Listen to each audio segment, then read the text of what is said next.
All right, our first item on the agenda is the adoption of the agenda. Do I have a motion from someone on the board? I'll make a motion of the adoption of a flexible agenda. Second. All right, I have a motion by Ms. Knighting and a second by Mr. Zinke. Is there any discussion from the board? All right, we'll open it up to public comment about this agenda item. All right, seeing as there is none, we will close public comment. All in favor of the flexible agenda, say aye. Aye. Any opposed? Motion passes unanimous. All right, at this time, we would like to please stand for the Pledge of Allegiance. I pledge allegiance to the flag of the United States of America and to the republic for which it stands, one nation, under God, indivisible, with liberty and justice for all. Thank you. All right, at this time, we would like to open it up for public comment. And this public comment is for anything not on the agenda.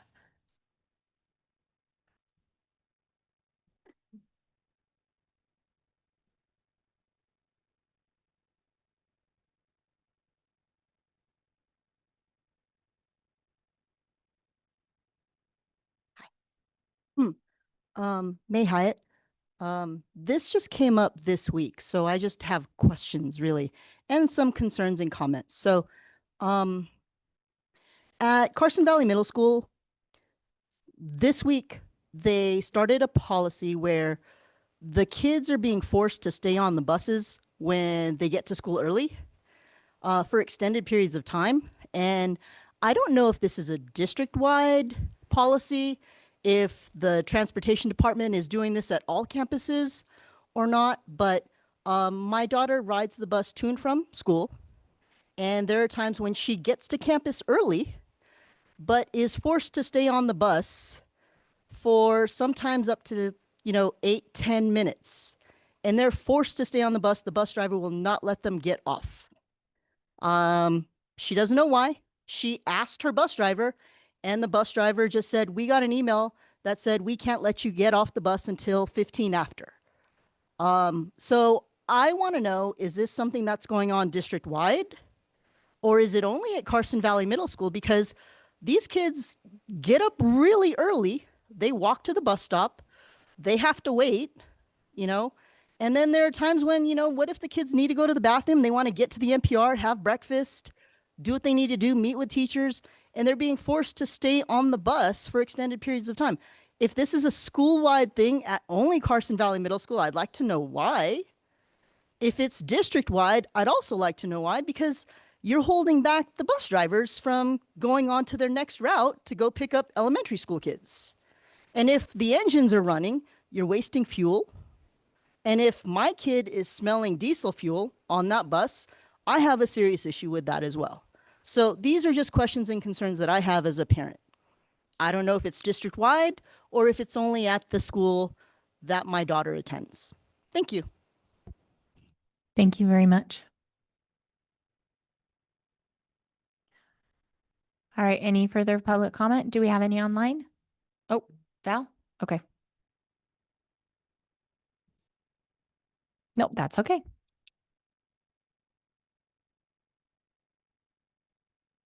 Oh, I forgot. Yep, I forgot about the sign-in. Thank you.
Thank you very much.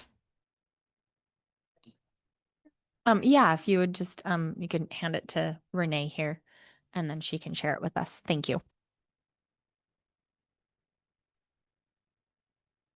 All right. Do we have any public comment online? All right. Thank you. All right. Seeing as there is no more public comment, we will close public comment. And at this time, we will do our shout outs. So we start our meeting off in a good, positive way. All right. So Erin, would you start us off?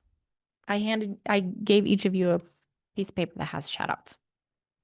So I have two shout outs. I have one from Alexandra Churchill, JVES kindergarten teacher. Mrs. Churchill is such an amazing teacher. She's been so kind and helpful to my son throughout his transition of his first year in school. She is so patient and makes learning so much fun for my little guy. We love you, Mrs. Churchill. And then the next one is for Linda Barnett, a DHS math teacher. And it says, best math teacher ever.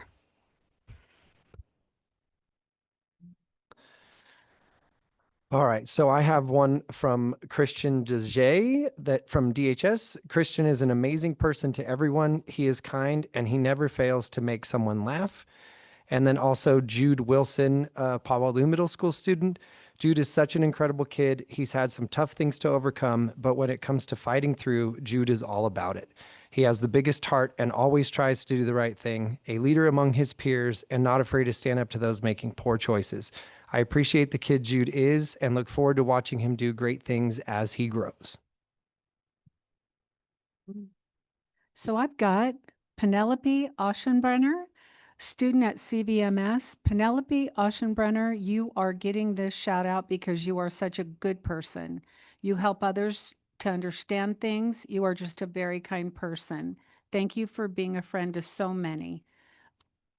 Also, Brooklyn Harrelson from Powwow, you are a good friend and doing amazing. I have Jake Hoover, DHS varsity baseball. It says, I had the opportunity to watch several varsity baseball games last season, and Jake stood out to me in a big way. He was always lifting up his teammates, hustling on and off the field, and when the team was at bat, he was acting bat boy until it was his turn. Jake is the epitome of what Tiger athlete should look like. Jake doesn't get enough credit for the athlete and teammate he is. And then we have Cambria Workman, a student. Cambria Workman is crushing it as a new high school student. I am proud of you. Keep up the success and you'll be limitless.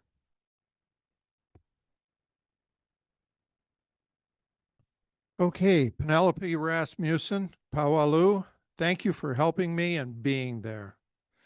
And Mrs. Hoke, kinder teacher. Mrs. Hoke is the best. You are so kind and sweet. We appreciate you every day. All right. And then we received this really awesome shout out. It was in an email and it is from a previous graduate. He graduated in 2007 and his name is Charlie Cross. It is incredibly important to continue to expand and offer CTE classes at Douglas County. My first exposure to a manual lathe was my sophomore year in Mr. Balagad's auto tech class in 2005. I attended Douglas County School District from kindergarten to 12th grade. I graduated Douglas High School in 2007 and attended WNC and received my associate's degree in machine tool technology and then ultimately my bachelor's degree in University of Nevada in industrial arts. Sorry, I gotta put my glasses on. I'm coming up on 20 years in the railroad industry with my craft being a certified pressure welder on locomotive boilers, diesel electric locomotive mechanics, machinists, and carpenters. During this time, I was able to provide and support a family by being gainfully employed. I noticed while reading the Record Courier this morning about the board meeting and Mr. Ballygad's presentation, and I figured there's no better way to show support and encourage the CTE program than to describe how it changed my life and has provided a fulfilling career in the trades. I was actively engaged in hiring and developing employees, and I can tell you there is a major gap in young adults having exposure to any type of hands-on aptitude. I am a product of the early stages of the CTE program at Douglas County, and I am thankful to this day that there was a lathe in my 5th period auto shop class my sophomore year, and for Mr. Ballygad taking the time to teach how versatile this machine tool was. So that's a shout out to you. So thank you.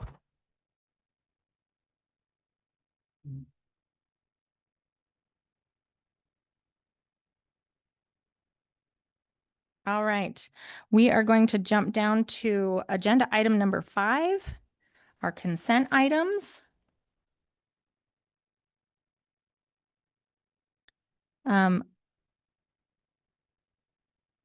It was brought to my attention that there was an email that was not attached to our meeting minutes from May Hyatt. Because remember, we had problems. The attachments were there, but the email was not. Yeah.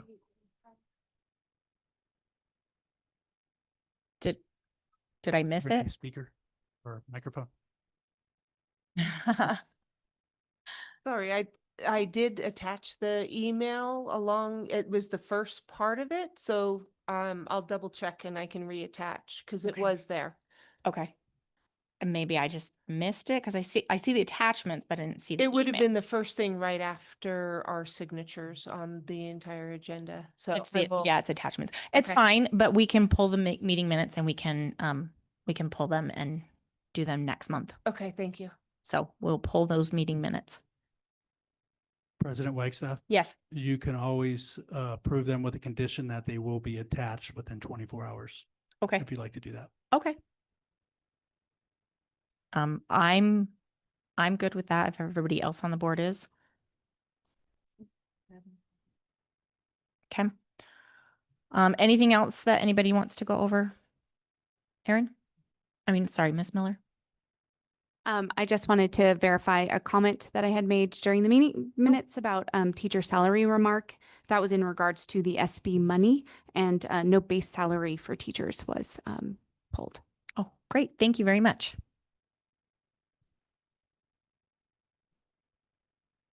All right. If nobody has anything to discuss or pull, I noticed on the agenda, it says attached are meeting minutes of March 10th, 2025.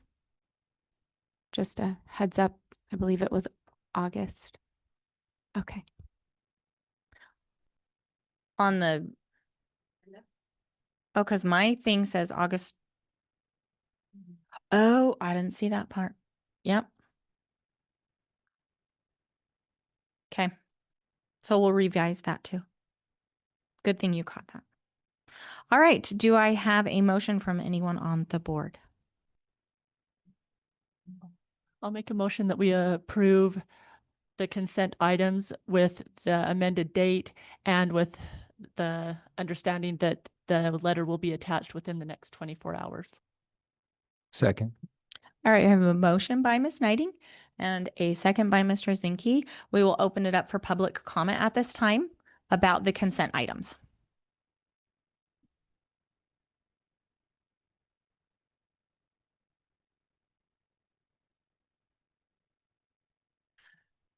Marty Swisher, Gardnerville resident.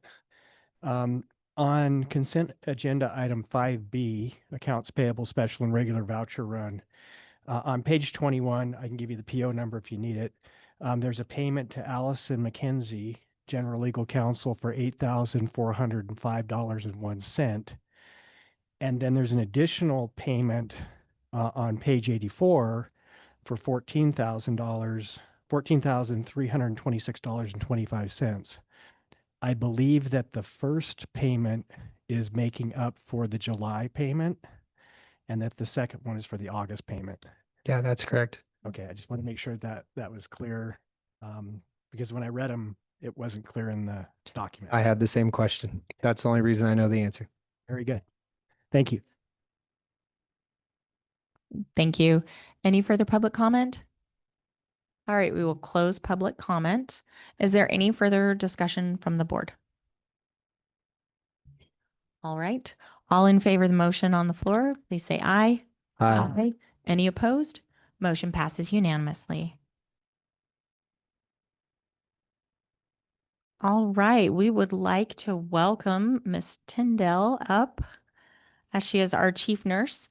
She is going to go over our annual health report. Thank you for coming. Thank you for having me. Do I have to say who I? It doesn't hurt. Can you guys hear me? Yes, We can hear you. you're so quiet. Weird in here. So we had another busy year in our nurses' offices. We had 1,500 less students than the previous year. But we still did a little over 38,000 visits, health office visits last year, which is pretty remarkable, especially with, our enrollments continuing to decrease. So, our licensed school nurses, including me, I now actually am also the Pigeon Hills Elementary School nurse as well as chief. We attended we had another sharp rise in number of IEPs this year. And we went up to 266 from 190, which is quite a raise. There's really no explanation for that. It could be better screening by our school psychologists. There's a lot of different reasons. It could be more kids who have health impairments or different impairments where they need IEP services. Per the IDEA and ADA and the Nevada State Board of Nursing, only a licensed school nurse may sign off on these meetings, as well as write healthcare plans for students who need them. So having a licensed school nurse at each of our 8 higher medical acuity schools, and then having 2 health aides with the support of the chief nurse at the 2 lower medical acuity schools is actually a perfect staffing fit that covers the school healthcare needs of our students. Per our stats last year, our school nurses and health aides gave health and wellness education to approximately 2,200 more students than the previous year, and they gave health and wellness education to 465 more parents than the previous year. Health and wellness education such as medication therapy, efficacy, first aid care needed at home, illness prevention tips, communicable disease prevention and guidelines for their care, hand hygiene, sun safety, dental care, concussion protocol and care, which was a new thing last year. And then proper nutrition and hydration, the importance of sleep, exercise, stress management for our secondary students especially, were all sort of the topics that we taught all students and parents all year long. We also share some of these health and wellness education gems with staff via overhead announcement and emails. I usually do prompts to the nurses. Okay, it's really sunny out. Let's get the sun safety out. Respiratory illnesses are coming up. Let's get our illness prevention tips out, that kind of thing. And then last year, we completed 2 wonderful projects. We finally finished getting all the new AEDs in all of our schools. So we now have literally the best doctor at your side in all of our schools. So, and they're the same ones that our EMS team uses as well on their rigs. They're very, very, very good. They were a little expensive, but we made it. And then we also were able to have Dr. Whitney Bryant. She's a board certified dentist from Reno. Her whole team is coming. Last year, they pushed into all of the schools except for Douglas High. This year, we're proud to say we're adding Douglas High too. So they come for 2 different days. They come for a screenings day. It's all completely free because she's grant funded. And then they come a separate day after that for what's called dental day. So they're doing basic services like sealants and fluoride varnishes, and then small little fixes. They don't do anything like cavity repair or anything like that, but they come into our schools and do all of this for free. So we're really happy to have them on board. And then just last in closing, there may be only 10 of us, but we make a big impact. We're so fortunate as school nurses and health aides to have the honorable ability to improve the quality of life and health, and in turn, the quality of academic success for our students. And I'm so honored to be on this amazing school healthcare team and to make positive impacts on our students. Thank you. Thank you very much. Does anyone on the board have any questions? All right. Thank you very much for coming. We appreciate your time. Hold on one second, Chief Yes. Nurse Tyndall. Trustee Miller had an inquiry regarding AED locations. Where are those installed at our school sites? nurse's office. Some of them, like my school now, Opinion, it's over by the library. They're all really well marked in big boxes that say in bright red AED. At the middle schools, we now have 2 at each school, and at the high school, we have 3 AEDs because like campus is so long from north to south. So they're all spread out, but for the most part, they're either by the nurse's office or by the multi-purpose room or library.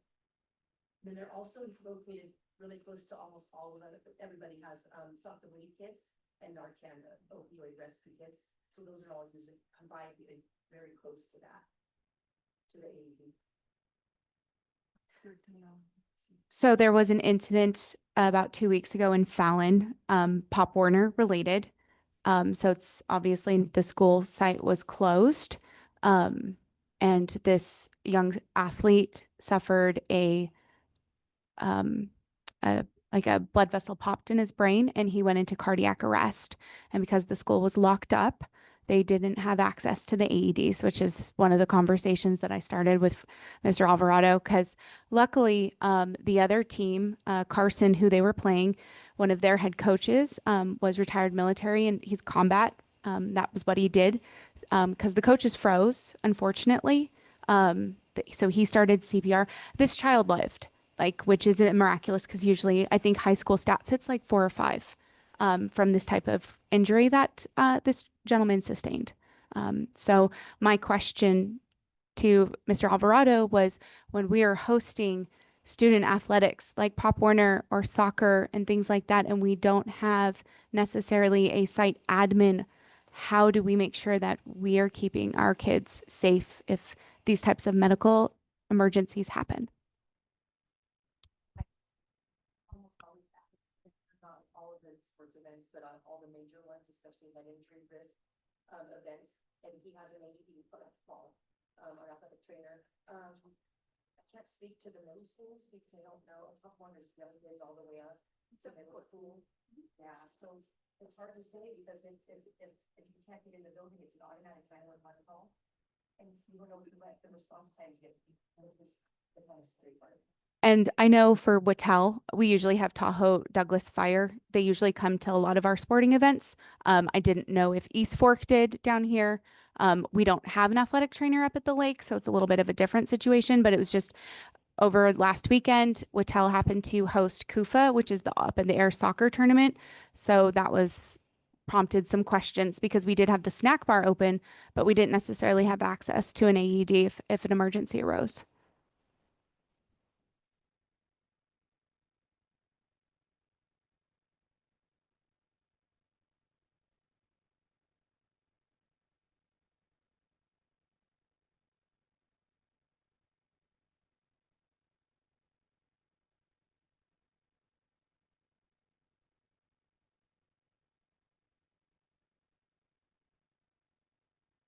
All right, thank you. Anything further? All right, thank you so much for coming. Appreciate your time. All right, we would like to next invite Mr. Balagad up for our CTE presentation. We're so happy to have you here.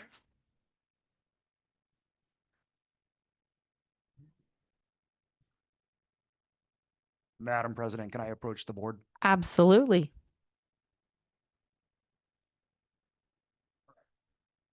So what I have is I have some data for you guys, which is included in the PowerPoint. And then I also have artifacts of student learning. Awesome. I love it. How cute. Oh my gosh, stop it. How cute is this? Oh, thank Thank you you. so much. Did you- Oh, it's so cute. I like that a total. I like. That's awesome. Mr. Balagad, can you give Mr. Alvarado an extra one for Miss Jansen?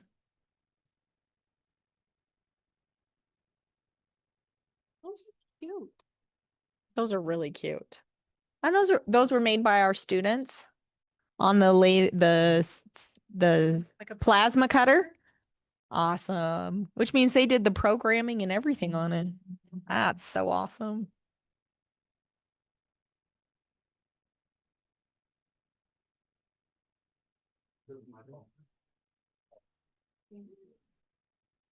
Thank you so much.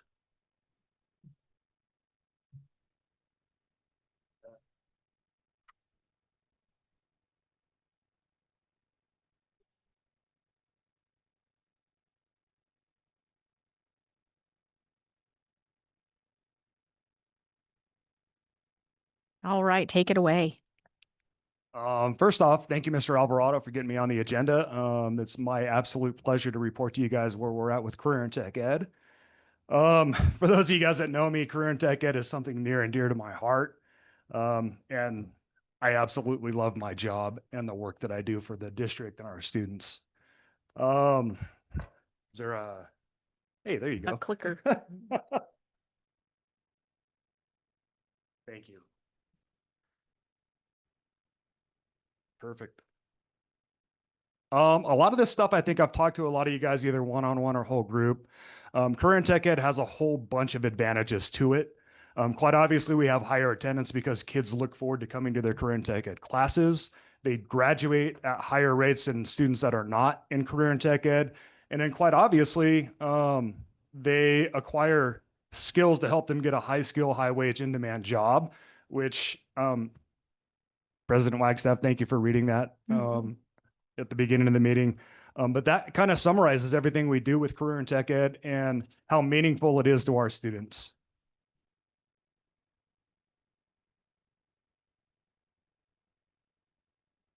Okay. Now I've got the hang of this. You're in trouble. All right.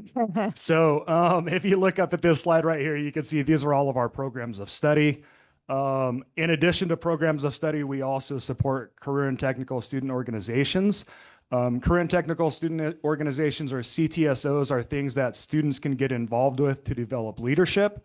And it also gives them an opportunity to compete on a regional, state, and national level.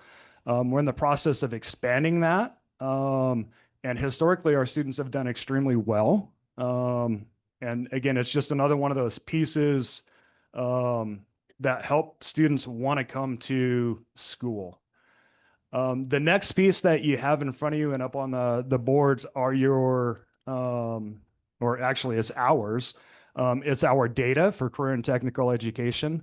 The state mandates that we have 2 assessments that we have to test our students on in regards to end of program and workplace readiness skill assessment. If you look at the tables, this is something that the state gave us this past summer. We're not number 1 yet, but we're going to get there. And I'm really proud to say that is a culmination of the entire school district. I'm one of those few individuals in Douglas County that have K-12 experience. And I know for a fact it is because of our elementary, middle, and high school teachers who teach math, science, English, and history that make our kids proficient to do well on those tests. So it is a community organization. It is a whole village type of approach that everybody has had a hand in those figures and the pass rate for Douglas County, in particular, career and tech ed. One of the things that I'm especially proud of is the workplace readiness skill assessment. That's one of the things that we work on throughout the year. We use it for our student learning goal or our common assessment. So what we do is we work around that. We do PLCs on that. We give a test right at the beginning of the school year to get a baseline for their data to see where they're at. We do targeted interventions in between that and when they take the second assessment. And then before they take the actual WRS, we use the data from those assessments to actually drive instructions for our kids so those kids can do well on those exams and pass and overcome it and get a certificate from the state. Something else that's pretty cool about it too is if they pass the WRS, the EOP, and have a 3.0 GPA, they get a sticker on their diploma. Most recently, this just came from Anna Reynolds from the state today. We can use that for an industry recognized credential now, and we can report that back to the state for our federal reporting. And also gives our kids a leg up on other kids that come from different districts or outside the state that they compete with jobs. So it gives our kids a leg up, a heads up on other competition, and allows them more opportunities for more employment. I don't know if I'm making sense on that. That's awesome. Yeah. But as a department, we are extremely proud of the work everybody has done from kindergarten, pre-K, all the way up through 12th grade to support our students in every capacity. Every time we turn around, again, it's a culmination of everybody working together, teaching our kids how to read, write, and do math that helps us out with that test. Any questions on that?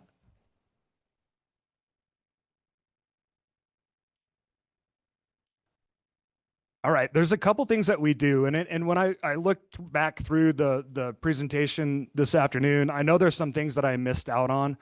And I think you guys all know me well enough that when I get excited, sometimes I skip around and jump around, and then I talk really fast. So feel free to thump me in the back of the head and be like, Balagad, slow down. We want to know more about this. But there's a couple things that we've done as a department through the help of the district office, in particular, Haley Sebahar. And we've developed professional brochures. And our thought behind that is like when you go to like a college or a community college site, they have brochures for you to take that show you how to get a degree or certification or whatnot. So we've taken that same approach to the high school. We have brochures for each one of our programs of study. So when we do things like back to school night, open house, or any other venue where kids or parents want to know more about schools or programs, we have those available to them. Also, since we're in the digital age, we also have videos showcasing not only career and tech ed, but also each one of our programs of study. I will admit that there's a couple of them that are out of date. And the reason why is because we've had teachers move on and we've hired new teachers into programs. But for the most part, I think anybody that would watch the videos would most definitely get the feel for what we're trying to do and how we're trying to do it. You guys most definitely can click on the links. Do you want to watch one video? And it's kind of redundant because it's a lot of me talking, but if you guys are so inclined, okay. So again, there's gonna be one of these for every program of study. It's on our Douglas County website. You're gonna scroll down a little bit and you're gonna come to this dealio right here. If you wanted to watch all of them, you'd click over here, and every one of the programs of study that are listed up above it will have a video link to it. So any kid, right? And here's the power of this, at least in my opinion. We have declining enrollment, and we've known this, right? And we have some kids that are in homeschool, and we know that, right? But if we get a kid that's on the cusp or a family that's thinking about moving to Douglas County, Nevada, they can go to this link, they can watch the videos, and they can go, wow. I would be willing to bet that there's not another school district in Northern Nevada that has the same thing that we do to showcase what we do and what we offer for our students. So through the lens of career and tech ed, we kind of look at our declining enrollment as a challenge, and we're part of the solution to that. Demographics have changed immensely in regards to what students do after high school. And I think this is part of the solution to it. It shows clearly the relevance of where their interests are at. And then as you saw with the slide and the handout that I gave you, our performance is one of the top in the state.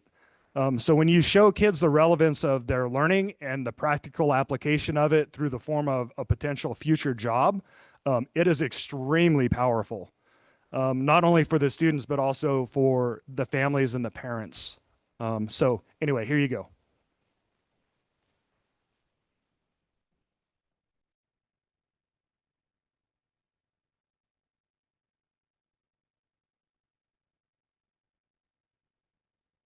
I think we do a very effective job of providing a whole bunch of different programs of study for all of our kids so they all have a way to find a future. There's a place for everyone. Every student gets the same level of attention and care, and the instructors are trained in such a way that they are able to meet the needs of each and every one of those students. It's like anything, the more things you try, it opens up your world. And I think that's what CTE does. It opens up the world to our students. They get to really see what they're good at, what they're strong at. And then sometimes they build a love for it. And it becomes their career, and it can change their whole life. It's like project-based learning. It's like, man, these kids are so engaged. It's amazing. I can't believe the product, and they're good workers and everything's amazing. We just assume the kids will know what they want to do. But at the end of the day, it gives them opportunity and empowers them to figure out what they want to do in life. I've been a part of the mock interviewing here at Douglas High School as an employer. And, I'm always impressed by their skill set that's come out of this program. And I've got a couple graduates that are working for me now that have gone through the CTE program, and they have come to us with a higher level of skill set than some other students have. The data exists, and it says that students enrolled in career and tech programs come to school on a regular basis more often than their peers. They graduate at a higher level, and they graduate with their peer group, with their grade level at a higher rate. But it's that career and tech ed class that hooks the kids, gets them to the high school. And if they're here, they're going to graduate. If they're going to graduate, they've got skills. If they've got skills, they can go get that entry level job and start working in the workforce and start their American dream. So that's one of the things that we truly and honestly believe in tech ed, is that this is the opening of the door to their American dreams. And that's something that we really hold to our hearts.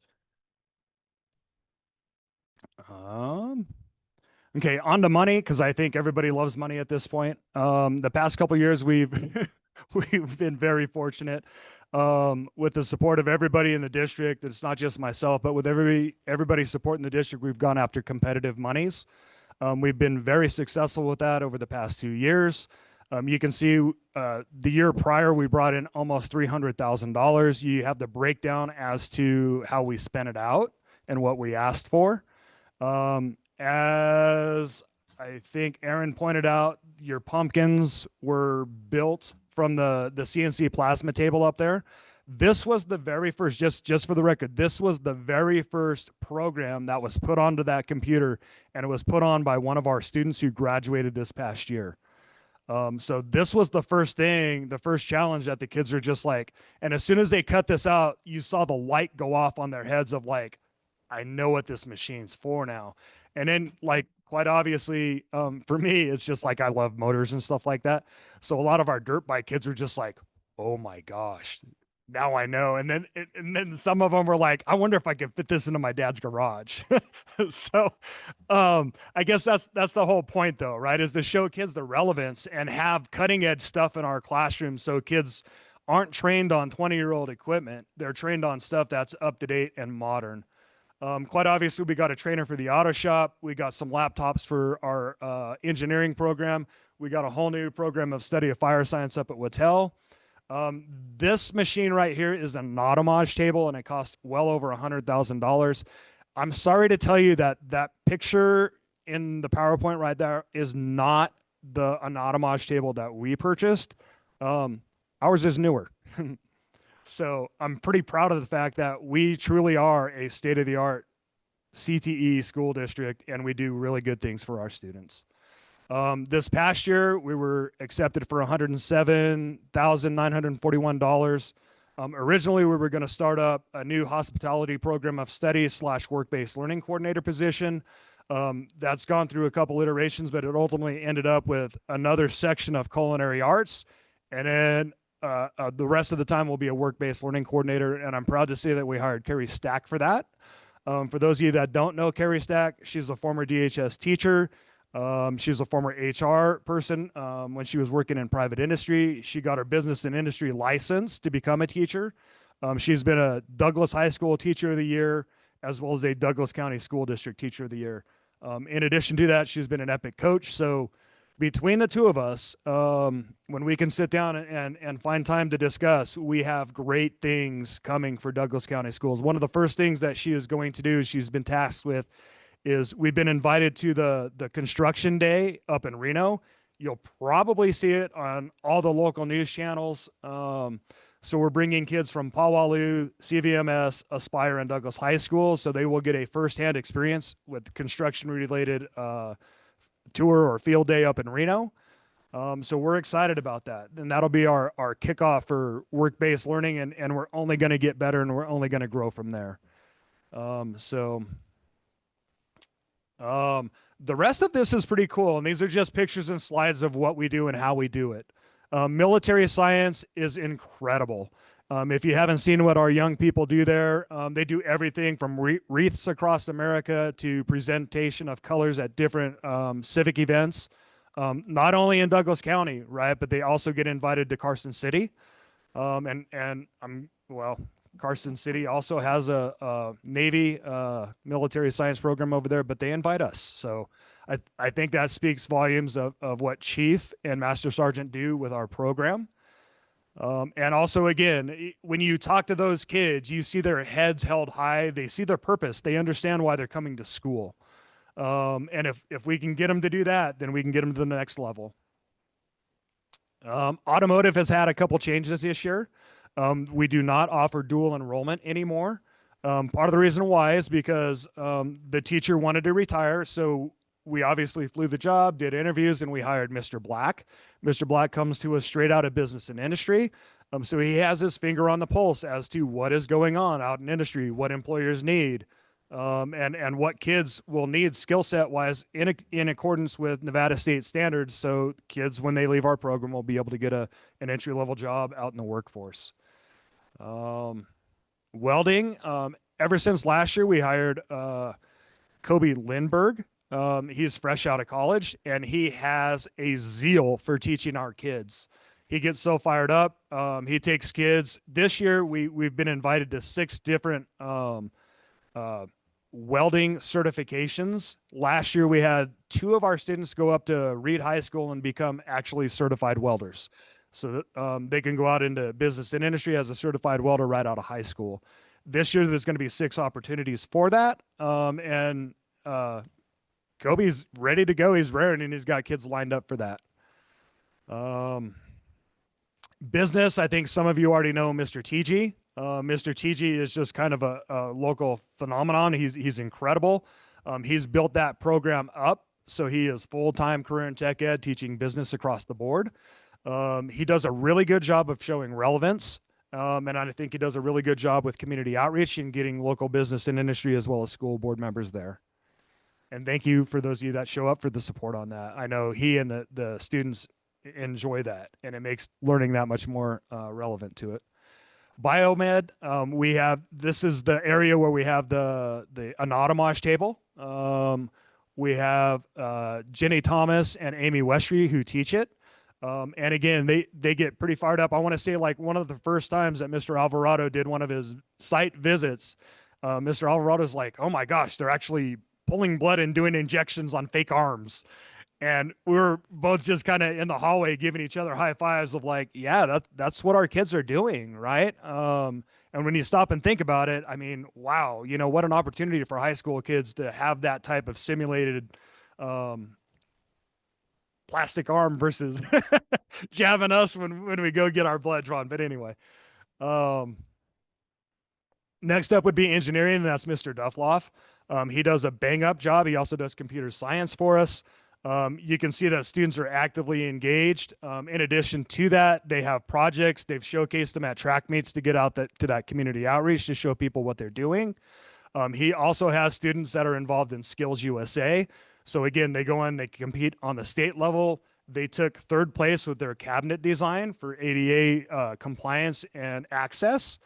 So if you look at this, you can see that ultimately that bottom cabinet would swing out and the drawers would come out kind of in a ladder type of fashion. So that way they're easily accessible. Next up is culinary arts. We have Carrie Stack and Sarah Crofton who teach that. Both ladies are phenomenal. I was in Sarah Crofton's classroom today. Her level 1 kids were making pico de gallo, right? So before I got into the classroom, I'm walking down the hallway and I'm like, God, why am I so hungry? Then I come around the corner and they're dicing everything up. And those kids were talking the technical terms, right? Of like, and I don't know them off the top of my head, but they were talking the technical terms of how to cube and how to dice and how to mince. And they were all speaking French in some aspect because that's where it comes from. But again, culinary arts, we've got a lot of kids. It's a high demand area for our students. They love the content and the teachers. Another thing too that we're extremely proud of is like computer science and digital game development. I'm not a gamer by any means, right? Like when I play Mario Kart, I always crash into the wall. But these kids can take like a basic structure and they can write a program to make games that even I can play. And if they can do that, they can make anything. They are absolutely phenomenal. Daniel Hayden is our teacher for that. And if you've ever been into Daniel Hayden's classroom, you will see a man who loves his job and has a passion for teaching our children. Education is another program too that we most recently started a couple years back. Mr. Cole is the teacher for that. Mr. Cole is very well known in Douglas County School District. We are very fortunate to have him in that capacity. When I saw him this year, he had students out in the hallway doing activities, and they were all fired up to become teachers. And again, with the national teacher shortage still going on, we need to grow our own teachers in our own valley, so to speak. And Mr. Cole is an excellent person to get kids hooked into becoming teachers and entering that profession. There's a bunch of different agriculture achievements. Miss Riemann is our ag teacher, and she is just a phenomenal lady. Not only is she DHS alumni, but she actually runs a ranch of her own with her family in the valley here. So that students look up to her like she is a Greek goddess. So anything that comes out of her mouth, our kids look and they're like, yeah, she knows her stuff. And yeah, that's what we're going to do. And yeah, if you look up there, they're going to compete and they're going to kick butt. And Miss Riemann is just a phenomenal asset for us to have in Douglas County. Again, Career Tech student organizations, we have Skills USA, FFA, and HOSA.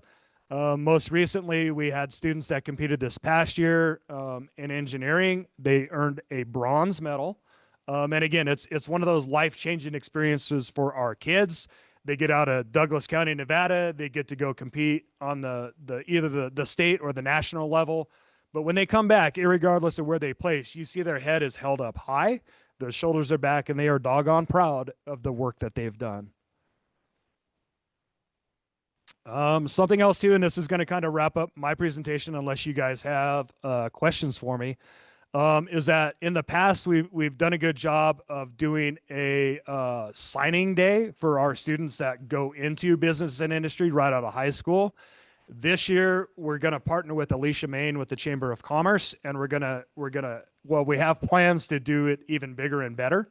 And again, it's going to do two things. It's going to acknowledge our children, or our young men and women, I guess I should say at that point, that are going to go into work. And it's also going to recognize local business and industry that are supporting our youth right out of high school by giving them an entry-level job and starting them on their American dream. And speaking of that, this past week I was in welding, just because welding is right around the corner of me. You could go to any career tech, or excuse me, any CTE classroom and see the same quality goodness. But I ran into Jairo Montez this past week, and I've known Jairo since he was in elementary school. And it is so cool to see this young man developing a skill set, which is going to go get him a high skill, high wage, in-demand job. And the two pieces that I have in front of me are his welds. And what they are, they're kind of simulating what he would do in the workplace. And they are multi-pass welds. And one of them is in the flat position, and this one right here is in the overhead position. And I'm going to pass these around to you so you can see firsthand the high quality craftsmanship of what our kids are capable of doing. And we do it with all of your guys' support and all of our oars in the water rowing the same direction. And you all need to know that you are very, very appreciated, not only by myself, but by our teachers, our students, our local communities, and most importantly, our families. So unless you have questions, I'm going to pass these around. Yes, ma'am. So I had mentioned to you one time before that electricians are sorely needed across the nation. It's so big. And I mean, there's just jobs waiting for them. I agree 100% with you. And remember how I told you, I'm like, there's so many things on here that I look back and I'm like, you should have added this, you should have added that. So one of the things that we want to do is we are going to meet October 7th with our Technical Skills Advisory Committee. And what we're going to do is we're going to talk to high school administration at Douglas High about how the master schedule works, because my dream is that we go after more of that competitive money and we start up a construction-related program of study. I don't know which construction-related program of study it is yet. And we might go after funding, generally speaking, if all planets align and we can fit it into the master schedule and draw kids to fill it. But the idea would be that it's something construction related. We go after the money, we write it really generic, and then we can fly it really generic. So hopefully, and that's kind of the double-edged sword of career in tech ed, is there's a lot of people out there that are qualified to teach, but they make a lot more money in the private sector with business and industry than they do in education. So it's sometimes really hard to pull those people into education. But the plan, my goal would be that we write the grant as broad as possible, that we want to do a construction related field, and then we fly it like that, and then we see who's out there, and then we go through the interview process and see if it fits with what we're trying to do. But that's the ultimate goal. So I agree with you wholeheartedly. And then there was also Rick Nelson, who did a presentation to the Chamber of Commerce, who really changed my mindset on a lot of things. And he is a part of the Victory Logistics up in Fernley. So USA Parkway is either bought out or in the process of getting built out. So there's no more room up there. So all those investors are like, well, what else is there? And then obviously this Victory Logistics company is looking in Fernley, and they bought a ton of property out in Fernley. So the projections are over the next 12 years, there's going to be 75,000 jobs that are projected to be out there. I want to say off the top of my head, the number's probably wrong, but I want to say that there's 58,000 which are construction related. So to me, when I saw him do his presentation, I'm like, what are we doing in Douglas County for our kids to capitalize on that? Yeah. Because our kids have roots in the Valley. They have family here in the Valley. And then I also did the math too of like, if you added up all of the graduates in Western Nevada from Washoe all the way down to Lyon County, there's nowhere near the number of people to fill those high skill, high wage, in demand jobs. So in my head, we would give our kids, even though they're in Douglas County, a leg up because they're close to home, holidays, family, yada, yada, yada, would give our kids an unfair advantage to move up that ladder, so to speak, and become the managers, the CEOs or whatever, or even start up their own businesses. But to me, that's the goal. It's going to take a while to get there. There's going to be a lot of people that have to work together. And again, that would be the goal. I hope that answers your question, or Yeah, thank you so much. It's very good to see you. likewise. Ms. Burns. I don't know if you realize how many people we have in those professions in the Valley, retirees. I can tell you, I know one particular electrician that he's one, I believe, one of 5 people in the world that he's traveled all over the world. And he finished up by coming back here before he retired as electrician.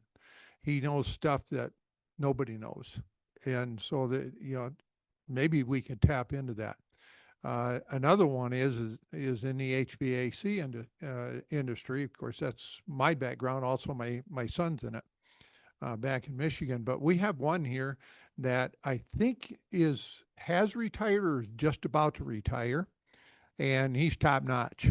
He is mainly commercial industrial, and I've had my conversations with him, and he's brilliant. So I'm looking at, the teachers here. Maybe we can talk them into pouring themselves into these kids of what they have. No doubt. I agree wholeheartedly. One of the things that sometimes I mentioned earlier, the challenge of moving people in from business and industry and into education is licensure. So with the 2 friends that you just described, I would suspect that if they started licensure and doing a business and industry license, that they should have no problem meeting all of the requirements for it and showing all the hours for it. Oh, yeah. So if I guess if I could offer up any advice to that, would be to talk to them, tell them to start looking into it. So if we get through it, they can most definitely apply for the job. And if they're one of the candidates that fit what we're looking for and what we're trying to do, then most definitely we would probably end up going with that. I think I'm going to turn them over to you. You take it from there. Yeah, for sure. I do not have a problem with that. But again, I know I can sit down and talk with them, walk them through the process and what the state looks for and what the criteria are to get a business and industry license for sure. And I believe there's more in the Valley that Yeah, I don't for know sure. about, you don't know about. And we need to tap into that as far as I agree. And again, I think one of the best ways to do it is to go through the competitive funding. So that way we tap into the state's money and stretch our taxpayer dollar in Douglas County as far as we can get it to go while benefiting our kids. So yeah, it's a different world today. For sure. And to me, it's a good thing. I agree. And again, it sets our kids up, right? I mean, they can go out and make a living for themselves, buy houses and live their American dream, whatever that looks like, right? but that's the bottom line is we've got to give our kids, you know, a direction and some basics training so that way they can go start that process. So I'll tell you a story sometime when we're got time. I have a question. How do our community members go about donating to our automotive program, or whether that's cars or welding, if they have metal that they can donate? How do they do that? It depends. Like cars would be easy. Like cars, when we accept a car for a donation, we need title and transportation down here. We'll take care of the rest. Okay. We'll write a letter of donation. We'll accept it. And kudos to Mr. Alvarado. He's worked with legal to find out ways how we can do fundraising events off of those. So that'll, and again, here's one of those things that I should have had another slide on, right? But that's another one of those things that can bring money into our district, in particular career and tech ed and the programs that are kind of drawing in that money. Right. But I guess one of the things that kind of makes sense to me would be if you have somebody in welding that wants to donate something to welding, I would say for them to reach out to Mr. Lindbergh. Okay. Directly and say, hey, look, because he has inventory he's gone through, he's cleaned up that classroom in the shop immensely. So he knows what he has or what he needs. So I would just recommend that you reach out to whatever teacher is in charge of that program of study, maybe CC me in there too. Okay. But I think that would be a good jumping off starting point. Okay. Is there any place like on the high school website where we have a CTE program where community members can identify those teachers and reach out to them or donate to the programs? Do we know that? Go I ahead. can answer that. Yep. Haley Sebahar is currently working on a donation page for the district as well as for each school site. Okay. And that can be directed towards culinary or Yes, there can be automotive special or initiatives or to a Okay. designated program. We do have to create a designated fund through our business department. Okay. And I know Sue Estes is working on that as well. We're hoping to launch that by December. Awesome. That's good to know, because I think we have an amazing community here that loves to support our kids. And I think if we give them the opportunity and make it easy for them to donate, I think that we can really increase. I would Increase your also funding. say this, right? If they're going to donate, we probably want them as a guest speaker too. Oh. Because if they know and they have the passion for it, we most definitely want them talking to our kids. And that's where Carrie Stack would come in too, because that would fall under work-based learning. Having guest speakers come down, or even it might even materialize into like us doing a tour of wherever they work at. Okay. And again, those are the things that we need our kids to see, that there's high skill, high wage, in-demand jobs right here in Douglas County. Right. And again, long-term wise, our kids have a leg up because they already know the valley. They already have family. They already have friends. They know what to do for fun. They know what to do to get in trouble. But I think you get the idea, right? Is if we can show that right here in Douglas County, one of the things that we're going to work with is we're going to work with Core Construction, and Mr. Alvarado was the one that introduced me to Travis over there. And we've reached out. Carrie's ultimately going to coordinate. Here's the goal: is Carrie's going to ultimately coordinate field trips from our schools out there so our kids can see firsthand groundbreaking to the building being raised up and people moving into it. Awesome. And when we do that, we'll also show the importance of math, science, English, history, of how all of that fits into jobs that kids can grow up and go get. And love that's that. going to start early. We're probably going to hit elementary schools first with that. Mm-hmm. And we'll have grade level appropriate stuff or things for them Right. to work on. It won't just be a free day you get out of school for this. They will be actively engaged. They will be hands-on. They will understand the importance of why they're learning all the things that they're learning. Wow. These are really cool. Mr. Balagad, thank you. First off, I apologize. I think I called you by the wrong name earlier. I may or may not have. It feels like I did.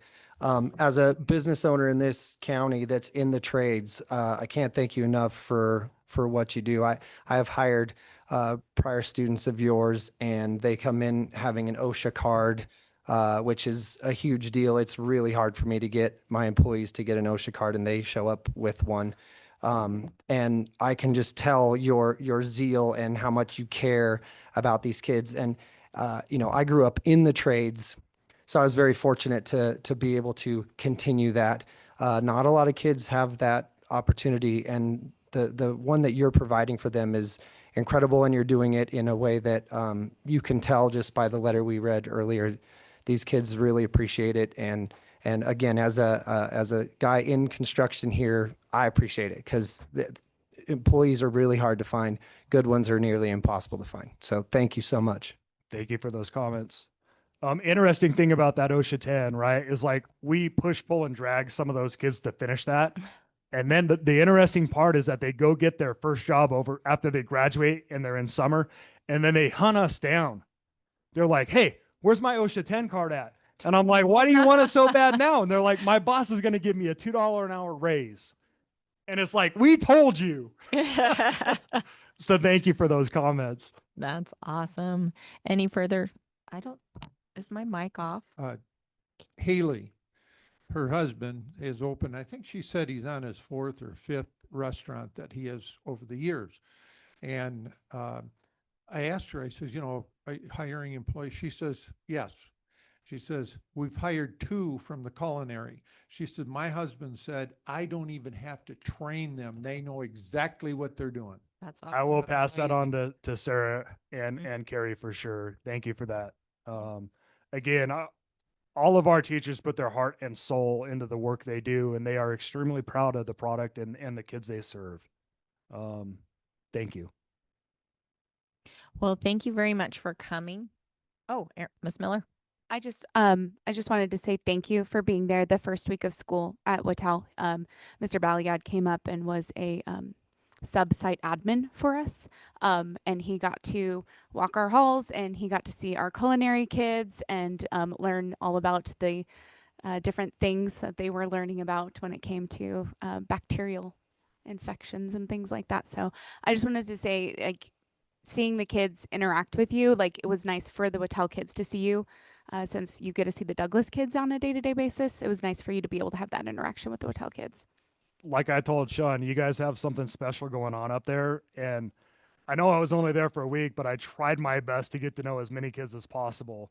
And by the end of the week, we were talking about motorcycles and dirt bikes and all kinds of cool stuff. Anything that had an engine wrapped around it, we were like talking about it. And there are a couple kids that I'm just like, yeah, you're going to be just fine. We got to get you to UTI though when you graduate, but you're going to be just fine. So thank you for that. Well, thank you very much for coming and taking the time to be here. I do want to give you this email that we shared so that you have it because it was for you. So thank you. On kind of that note, a couple years back, well, many years back, I started something up. It was just kind of a box that Ethan Petit, he's a incredible teacher at Douglas High School, kind of did a little bit of a PD, and he's like, you know, I keep this box, and it's a box called Why I Teach. So like stuff like that goes into that box. And I always told Adrian, I go, when I die, that's all you need to do is just open that box, because that's what I did with my life. Awesome. Thank you so much. Thank you, kid.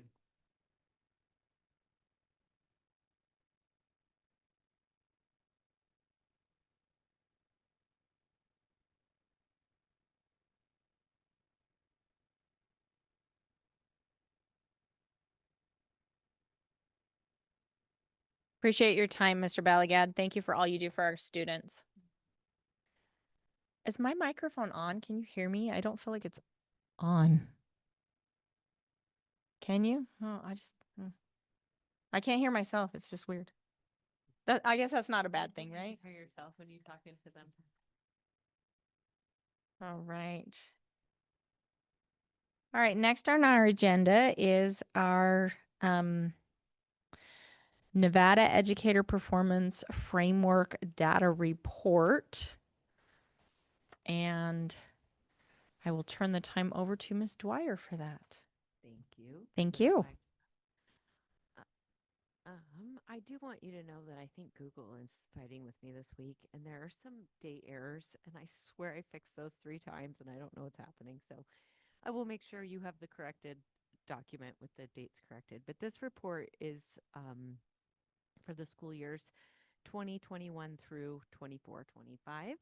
And so, as you know, the NEPF, Nevada Educational Performance Framework, is required by Nevada law. And so we are required to report to you our data. And so if you look at we'll start with the teachers. If you look at the teacher data, it's been we're pretty consistent over time with our ratings for our teachers. And then if you would look on the other side, those are for our administrators. And so I think most notably, we looked at our student learning goals. Down under administrator averages, you'll see that third bullet says student learning goals, which are we refer to as our SLGs. And those are goals that our administrators have in reference to student data. So oftentimes they'll use MAP assessments or SBAC scores for those goals. And so we have seen a marked increase since last year in the data in our schools. And I think we've seen that on our preliminary data reports of star ratings and just the data at our sites when they do their presentations. We're starting to see some growth. So I believe that's reflective of that. And that's pretty much it. Do we have any questions? Any questions, Ms. Miller? You mentioned star ratings. Do we have those published yet or not yet? Due to the state cyber attack, they Oh. delayed the release of the star ratings. Okay. And they have to phase back their systems one at a time. They can't just release all systems at once. So there's going to be a delay. Okay. I was just curious.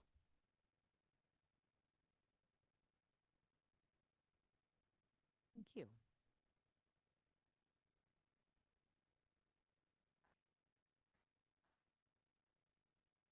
Oh, sorry. I can't hear myself one way or the other. So yeah. Sorry. All right. So we'd like to invite Mr. Brown up at this time for our item number 10 and item number 11. We'll just combine the two and have them just go one right into the next. For our SB 285, a disproportionate discipline 24-25, and then followed by our bullying report and annual summary. Take it away, Mr. Brown. So actually, if you are okay with it, I'd like to start with 11 because it's typically in consent. You've been getting it for years. Is there questions around that report? Sorry. Does anybody have any questions? There are none. Okay, then, and I know you, hopefully on your computer, you can zoom in on the SB 285 report. This is a piece of a gigantic spreadsheet that Terry Olson puts together, and she reports for every school quarterly, sends this to the principals every quarter. And then annually, she submits it to the state on August 1st. And now I'm sharing it with you guys. So our plan is to shift to this so she's not duplicating her work and stop giving you the bully report, that separate bully report. And we'll just take the bullying section out of this and share it with you every quarter. Okay. That's our plan.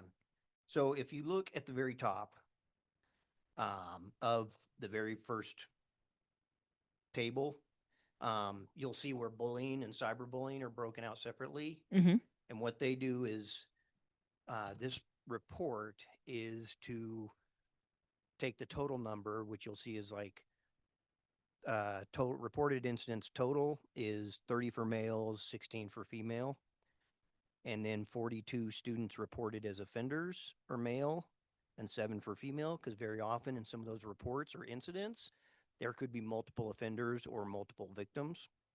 And then what they do is they break it down by ethnicity, which is all the white.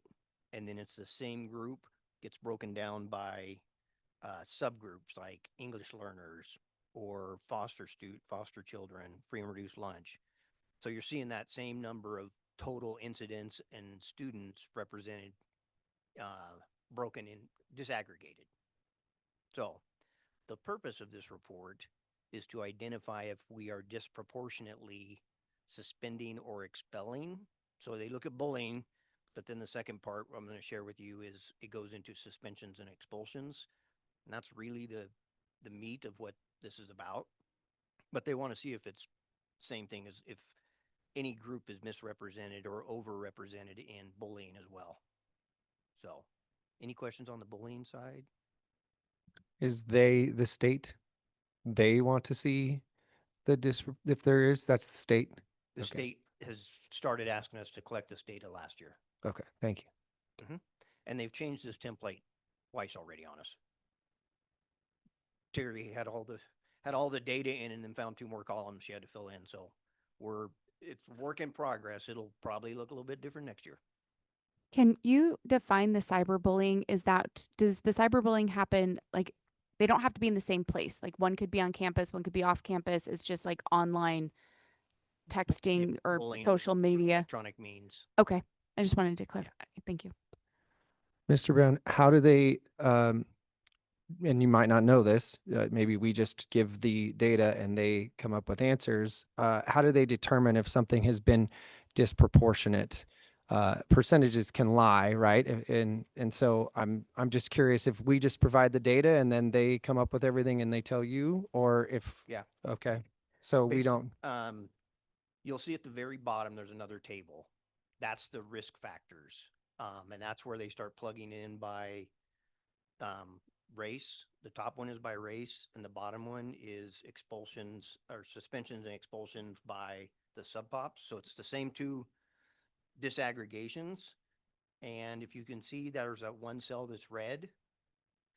That's because, and that's our Native American students. So to the best of my knowledge, I'm hoping I'm explaining it right, but it's 6 students were expelled. 1 of them was Native American. That's disproportionate to the number of Native Americans we have in total population. that's exactly why I was asking. If you have one student of a particular subgroup that's expelled, it's 100%. And that's, Could again, be. percentages lie. And there's Yeah. probably, I can't imagine we are suspending people because of any reason other than behavior. And that's my concern with this. Clearly it's not us. That's why I was asking if the state was asking this. And so what they say is they watch like that red cell there. Anything 3 or higher, and this one's a 7, is considered disproportionate. If is how Terry was explaining it to me, but it's got to be a 3 or higher for 3 consecutive years. And I'll be 100%. This is probably because of some really large districts around here that they've been fighting disproportionate suspensions and expulsions for a long time, and it hasn't gotten better. So there's this. We were one of only 2 districts last year that had 0 disproportionality. So I'm proud of the work our admin do. They are fair and they treat every student and every incident as an individual incident and just get to the bottom of it. They're thorough, and so they're not willy-nilly about suspending and expelling kids. So, and to see that we only had 6 expulsions is pretty impressive too. So this will, is there other information you would want on this type of data? Because I'll get you the bullying stuff every quarter off of this sheet, and then I will get you, then we'll talk about this stuff at the end of every year, or every August. Yes, sir. Do we, on the bullying side, and we're dealing with mostly high school, middle school, mostly? Mostly. Are we doing anything beyond the expulsions and stuff? Are we making any contacts with parents, grandparents, wherever they're living? Are we doing anything to try to find out what the issues may be? This is, there's got to be something wrong when something happens. And I'm just trying to put a finger on it, because if we're going to make any changes, we're going to have to find out why. Or are they just, don't want to talk about it? So I'm trying to figure out, are we asking, Oh yeah, they thoroughly investigate. It's a very thorough it's the most thoroughly investigated process. I'm not saying they're not thorough. Our administrators, very thorough. They figure out what was going on. They create safety plans for both students, even when it wasn't bullying, to make sure bullying doesn't elevate to bullying. So they're very proactive. our counselors, especially at the elementary level, I know, go in and teach bullying and what bullying is, what bullying isn't. I think they cover it in advisory at the middle schools and freshman seminar at the high schools. I know our admin go into all the freshman seminar English classes and talk about discipline, and they highlight bullying. So there's a lot of training going on for all of our students, and there's definitely strong and good conversations with parents when it is bullying, and they're very supportive. They don't want their kid bullying someone else. They've been very supportive. So Yeah, that what you're I asked, well, looking yes, for? Yeah. but I asked that question so everybody can hear clear that it's not, it kind of sounded like we're just dealing with it by booting them out.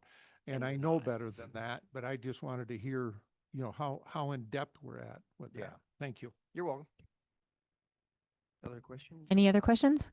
Mr. Yeah, Zinke? I'm curious, Mr. Brown, would we still have access to the school data upon request, or is that something that if we were granted, then would also be to the public? Because I am still curious about the school data.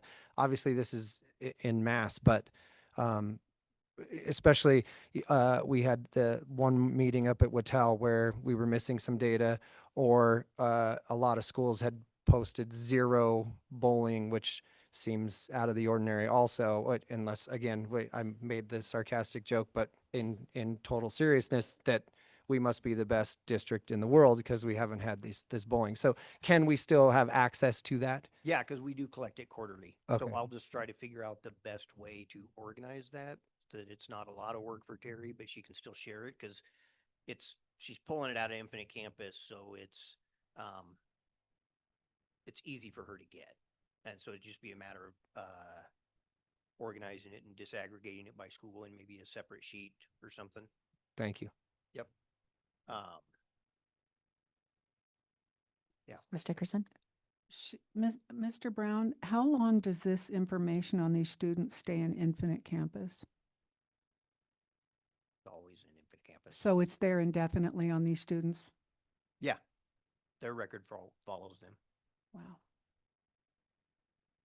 So if it's unfounded, so if someone files a report of bullying and it's unfounded, we document it, that it was investigated, no findings, and it cannot be documented or referred to as bullying in the alleged aggressor if they didn't do it. So it doesn't, like, if someone files a report of bullying and it's not bullying, if they did something else, misbehavior, then that would be documented. But you can't refer to bullying in the aggressor's student information system by law if it wasn't bullying. So you don't want that following them, like popping up saying bullying when there really wasn't. Is that what you're asking? I just have a concern that there's information that follows these students for always. That bothers me. Well, while they're in school, I mean, once they're out of the system, they're unenrolled and they archive it and it just sits. But it's always there. As far Is that as I right? know. Okay. I'm just curious as to who has this information for always. Thank you. You're welcome. Yeah, I just want to make a comment to the board is I've asked him for information and he's given me above and beyond what I've asked for. Mr. Brown is very good about quickly reacting if you have a request. Thank you. Any further questions? All right. Thank you, Mr. Brown, for taking the time to present this to us. Absolutely. Appreciate it.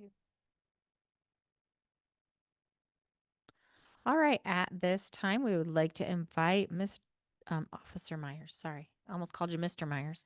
You know, you're not a Mr. yet. You're just officer. For our SRO report. Hello. Thank you for coming.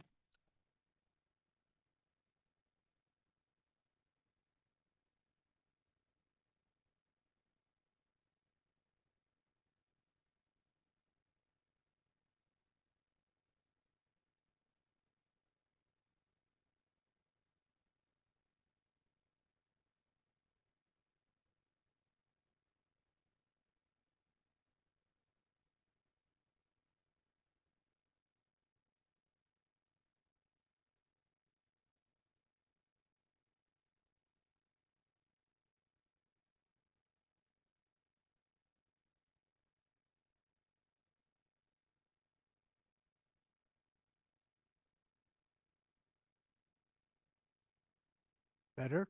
Better? Okay. So myself and deputy mayors are at Douglas High School. We handle Douglas High School, Aspire Academy High School, and the Lake Schools, both Zephyr Cove and George Vattel. The deputy mayors came on last March with the school resource officer program and is doing a phenomenal job. And we'll talk more about stuff we do on a regular basis. Then we have Deputy Karosich, who's at Carson Valley Middle School, and he handles the elementary schools from Minden Elementary north, so Minden, Pinon, and Jacks. And then we have Deputy Kuntz, who is at Powaloo, and he handles Gardnerville Elementary School, CC, and Scarcelli. We all work together really well. So if somebody's tied up or somebody's busy, one of the other deputies will help cover the school so we don't have a delayed response for the school. All the SROs in the district are actual deputies that would just be knocking on your door at your house. So when we deal with our students, if they have issues going on outside of school or at their house, we're a friendly face to them. We can meet with them. We can either start an investigation or run an investigation, something that maybe happened at home or something happened outside of school. So we don't just do stuff at school. If our students come to us to report they're having a problem, we will help them with the problem that we're having. So it's a lot. As SROs, we work very hard on making connections with students and having a comfortable place for them to come into if they're having some kind of struggle, which works really, really good. Because lots of our kids have a lot of struggles at home, and it's nice to have a resource to come in and be able to talk to. Of course, we handle and we're school issues that come up, whether they're criminal or not criminal. We're a support system to our school administrators, and we work hand in hand with our school administrators every day of the week. We do a lot of work on attendance. So if we have students that aren't coming to school, we go out and we'll do home visits, trying to find out and get to the root of the problem. We'll have students that just kind of fall off and all of a sudden aren't showing up at school, and we'll go out and we'll make them aware that until they're 18 years old, they have to be enrolled in a school somewhere. So we work very hard to get them to come back into the Douglas County School District. Threat assessments. We do a lot of work. Anytime we get a threat within the district has an amazing threat assessment program. We are involved in every program, or every time there's a threat, we're involved in every threat. The sheriff's office, the district attorney's office, juvenile probation are all very supportive, and we all work together good. So we don't hit barriers that a lot of communities hit. So we all come together, share our information to make sure we're doing everything possible to keep our kids in school safe. So overall school safety, we do a lot on school safety. We work with the maintenance department, Mr. Alvarado, and his whole team. We constantly walking schools, and hats off that I have never been told about a safety issue. Yeah, no, we're not going to do that. We find it always a way to make things work to keep our kids safe, which is amazing. Safe Voice Nevada. We're involved in all the Safe Voice Nevada reports that come into our district. We take every report seriously, and we investigate and document every report that comes in. That keeps us busy on a day-to-day. Your SROs are busy working. It's a very busy job. Police report. arrests were down last school year. The we hope we can say the educational stuff that our administrators and teachers are doing, the presence of our SROs walking the halls, connect them with kids, have something to do with it. Our truancy arrests and habitual truants were down a little last year as well. Overall, things were a little quieter last year than the year before. And it didn't feel like it at all, but it was quieter if you look at the stats. But like I was explaining, we are involved in a lot of other things at school that we don't have to document or write a report on, just being that support. I know Mr. Brown was just talking about bullying, and hats off. I mean, our administrators are doing bullying reports when they don't need to be, because they want to make sure that they're doing thorough and they're not missing something. So an administrator's job's probably busier than mine. So, but overall, really, it was a great school year last year, and we've had a fantastic start to the school year this year. Go ahead, Dave. You always got something for me. Mr. Burns.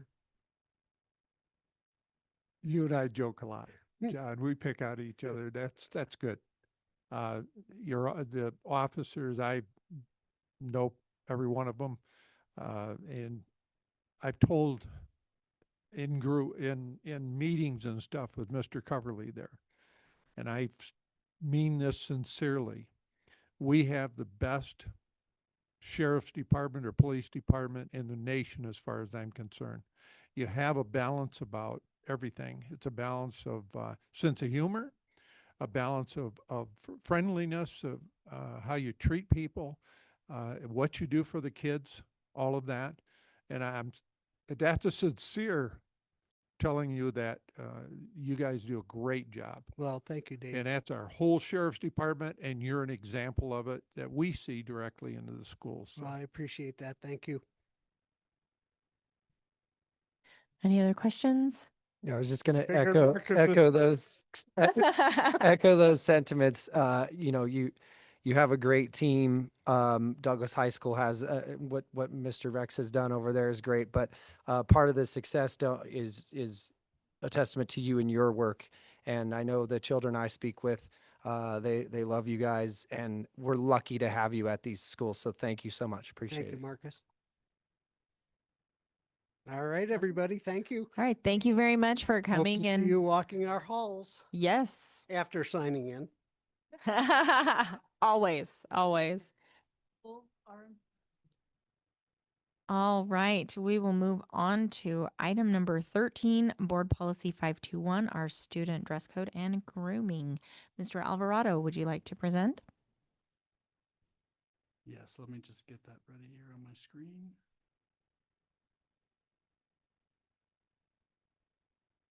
Okay, so in discussion with our board members individually and then our officers collectively, we did some research out at our school sites and realized that we possibly don't have consistency in our district with the application of administrative regulation or even dress code policy. So we've added a couple sentences that I will review with the board. I'm only going to read the adjustments. So highlighted in bold blue, the language we're adding is all Douglas County schools will abide by the same standards as described in Administrative Regulation 521. The implementation of the board policy and administrative regulation must remain consistent across all schools. So this is a first reading. There is no action by the board today, but the board is welcome to have discussion. President Wagstaff, if you choose so, you can welcome public comment. I have a quick question about the administrative regulation. Will the administrative regulation change when we implement this new board policy? So my intent is to collect all dress code policies from every school in the district. Okay. Review them by level, so elementary, middle, and high school. Mm-hmm. Look for inconsistencies. And then we'll work with our administrators to ensure that they are consistent and make revisions accordingly. Okay. We do not want to make them more strict for schools that did not give notice before the first day of school. Mm-hmm. Right. So when it says that it remains consistent across all schools, are we going to do like all elementary schools, all middle schools, and all of our high schools? That's my intent. Body Okay. shapes change as kids. Right. So And so I'm wondering if maybe we should change that somehow instead of saying all schools, because It could say all school levels across across school levels, and we could break it up level. the same way we typically do elementary, right, secondary, middle, high school, something yeah. like that. And do we want our secondary schools, because we've got our middle school and our high school, do we want that to remain consistent, or are we going to have separate for middle school versus high school? So the board has authority over board policies. Right. So I'd like to hear from the board. I think it should be in 3 levels. It should be elementary school, middle school, high school. There's significant amount of both maturity physically and mentally from, I would say even 7th grade to 10th grade is a giant leap. And so I think it's appropriate to have it at 3 levels, especially Right. elementary school students are not remotely mature on either account. So Right. I think that's appropriate. Ms. Dickerson? I think that, you start young and you set a standard. And I think that it should be across the board. That's just my personal opinion. I mean, you instill it young, and there is, I think that, no midriff shirts, no this, no that, tears around your pockets up high. I mean, that should be any age group, in my opinion. I'm pretty adamant about that. Thank you. I think to the reason you would do maybe younger, because if you think of like your elementary kids, they have PE in the clothes that they come in. So it might be better if they had shoes that they can go out to recess in and do PE in. Whereas in older grades, you dress down for PE and you bring shoes. So I can see a wisdom in having it, in levels. Yes, is there a reason why we would not make motion on this? Because it's It'd not be the an way it's, OML violation. It's not. it's action. yeah, it's just for discussion only. okay. And so we've been taking board policy, even revisions. OML only requires 1 meeting, 1 first reading, but Yep. we've been doing 2 readings. for Understood. Transparency, yeah. Okay. Now, the other, we're looking at this and the change, this policy is not to implement what he's adding here, does not have anything to do with the different grade levels. The administration regulation related to this policy, that's where that comes in, where we set the bar of 3 different levels, which I agree with, but I just, that is not, you don't have that yet. So that is a separate, presenting something separate, am I correct? Than what this says. No. So if we want to see levels, I would add the word levels to those sentences and then bring it back for a second reading and approval at the next meeting. Okay, thank you. Ms. Knighting. Sorry. I was just going to point out, in doing this, I think is what we're really seeking for is that there is consistency in our schools, that if you go to, say, middle school at Pawalu or at CVMS, that there is a consistent dress code for everybody. It's not different depending on if you're at this elementary, that we just have a consistency over it. It's not to say, call anybody out or anything like that. This is for consistency. Well, and so my concern with doing middle school and high school separate would be that the Lake School is the same building. And so I'm wondering if maybe it would be better just to have elementary versus secondary. It could be 2 levels. Yeah. Any other thoughts by other trustees? We haven't heard from Trustee Miller. Oh, Ms. Dickerson had something. You know, I guess in middle school, you have some students that look like women and I mean, I'm not talking about footwear or tennis shoes for little kids in PE. I mean, I'm just talking about what you wear from your ankles to your neck, you know, that kind of a thing. But in middle school, you know, you can't they look like women, some of them. And I think it's important that we have decency across the board, in my opinion. It's just, I think it doesn't hurt anything. Thank you. Ms. Miller? Thank you. Yeah. So for obviously the Lake schools, you have 6 through 12 in one building.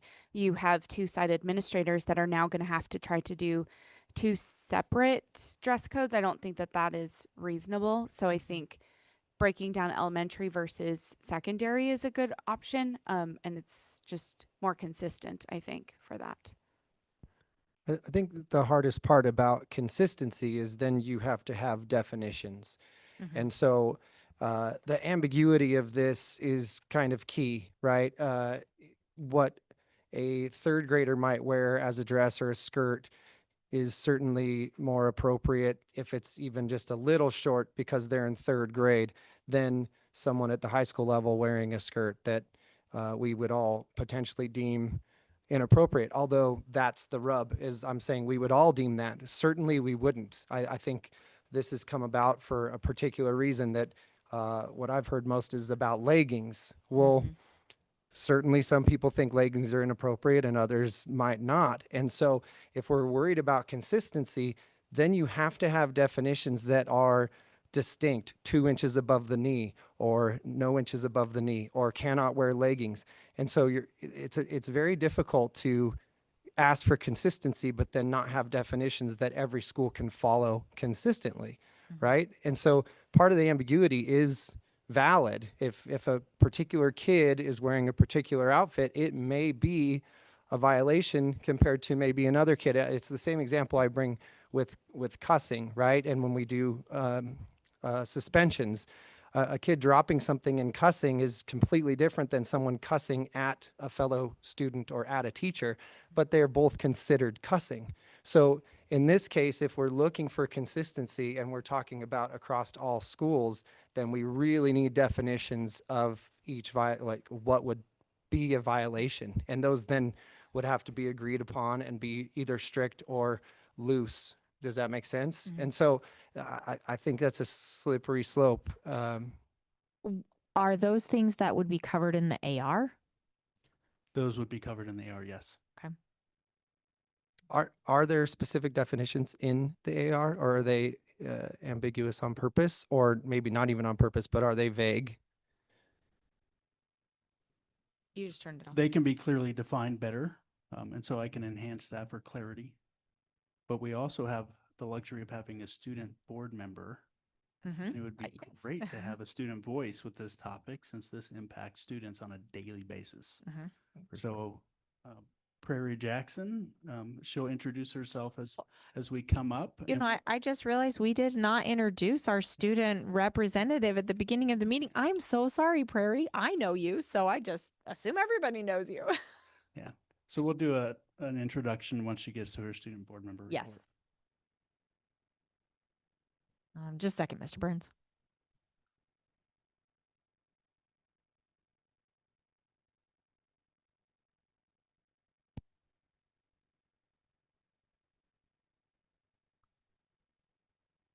What I would, I think so. Yeah, we can hear you. Okay.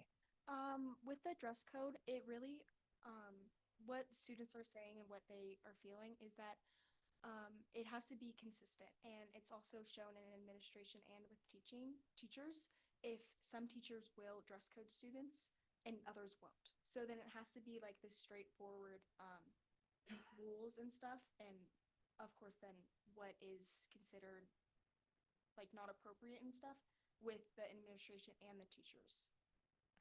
So more clearly defined. Yes. Okay. And also implemented too. Okay. All right.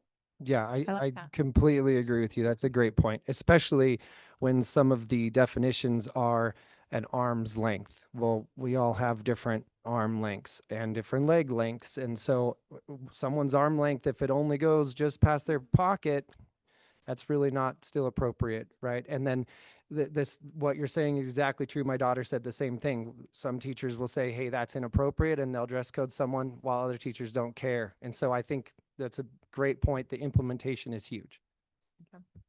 Mr. Burns. Yeah, I think we're discussing things as board that first we need to have a basis of what we're going to, as a board, to see. And I think we need to table this until you have a presentation in whatever investigation. Point out you need that to you do. don't mean table. I'm speaking, You don't mean table. Mr. Burns, I think it's important to remember that we don't approve administrative regulations. All we have control over is the board policy, and he brings the administrative regulation more for it is as an information only. We don't approve administrative regulations. I understand that, but we need to hear what it is that he's going to do. He's going to work with his team. I think my personal feeling is we're stepping over a line here that's the administration's responsibility.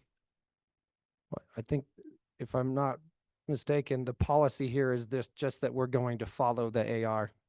Our policy will be that we follow it, and then that the part that's added here equally again amongst the schools, or dividing it up as we're discussing. But this isn't approving or not approving the AR. This is just saying that we're going to follow it. Ms. Maddie? Also, besides we're going to follow it, is that all schools will be the same. And that's what we're It won't matter what school you go to. The policy for dress code will be the same. Agreed. So I think we're all in agreement on we're heading in the same direction, which I think is really important. At this time, I would like to open it up for public comment,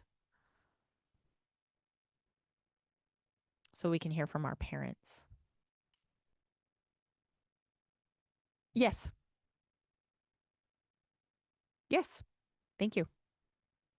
So I emailed you all this before.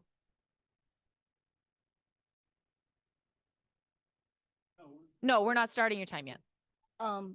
Permission to approach and distribute documents. Yes. If you would like, Ms. Dwyer could hand them out.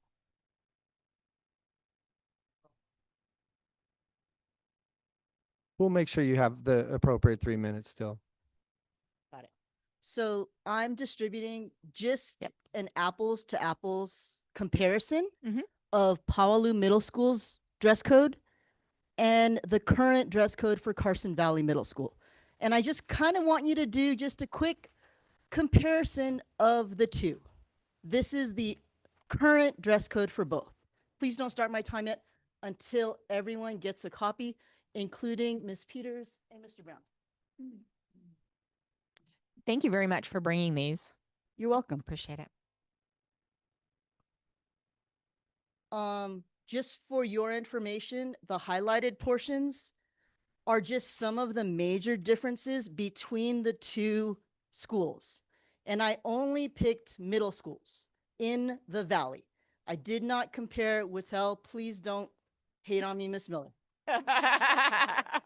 You and your campuses are equally important.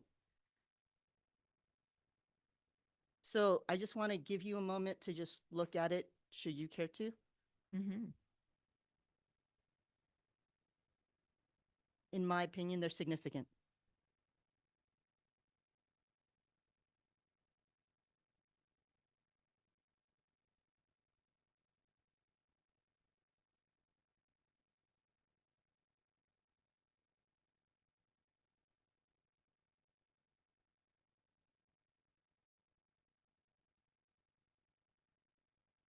So like one school, you can show your shoulders, the other school you can't. One school, you can bring a winter coat, the other school you can't. One school, you can wear Crocs, but only in sport mode. The other one has no discussion of shoes at all.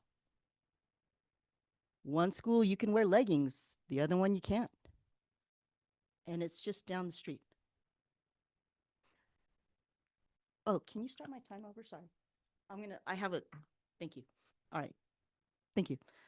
May Hyatt, parent of a student at CVMS. I'm here to express my concerns with the new dress code at Carson Valley Middle School. The community was notified of this new policy just days before school started, and it is stricter than Board Policy 521 and stricter than neighboring schools Powaloo, Douglas High, and even Whitell at the lake. As a parent, I feel that Carson Valley Middle School is unfairly targeting girls with their strict dress code policies and is not consistent with the district. No yoga pants, no jeggings, and that non-transparent leggings are required under all skirts and dresses. That's regardless of the length of the skirt or dress. These rules unfairly target and punish female students. And I'd like to know how they plan on enforcing this last rule. Will staff members be lifting the skirts and dresses of students to verify that non-transparent leggings are indeed under them?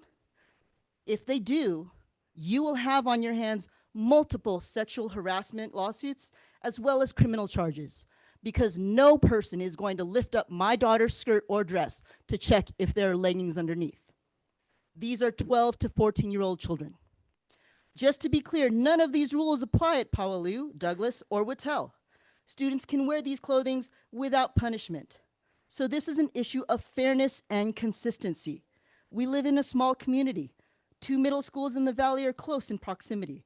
Why can students wear leggings at one school but not the other? Board policy states the school district reserves the right to insist that the dress and grooming of all students must not present potential health or safety problems or cause distraction and or disruption to the educational process.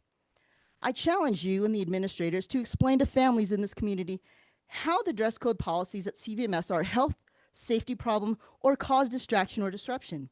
How do leggings do this? Yoga pants are banned entirely. So how do yoga pants pose a safety issue or a disruption to the education process?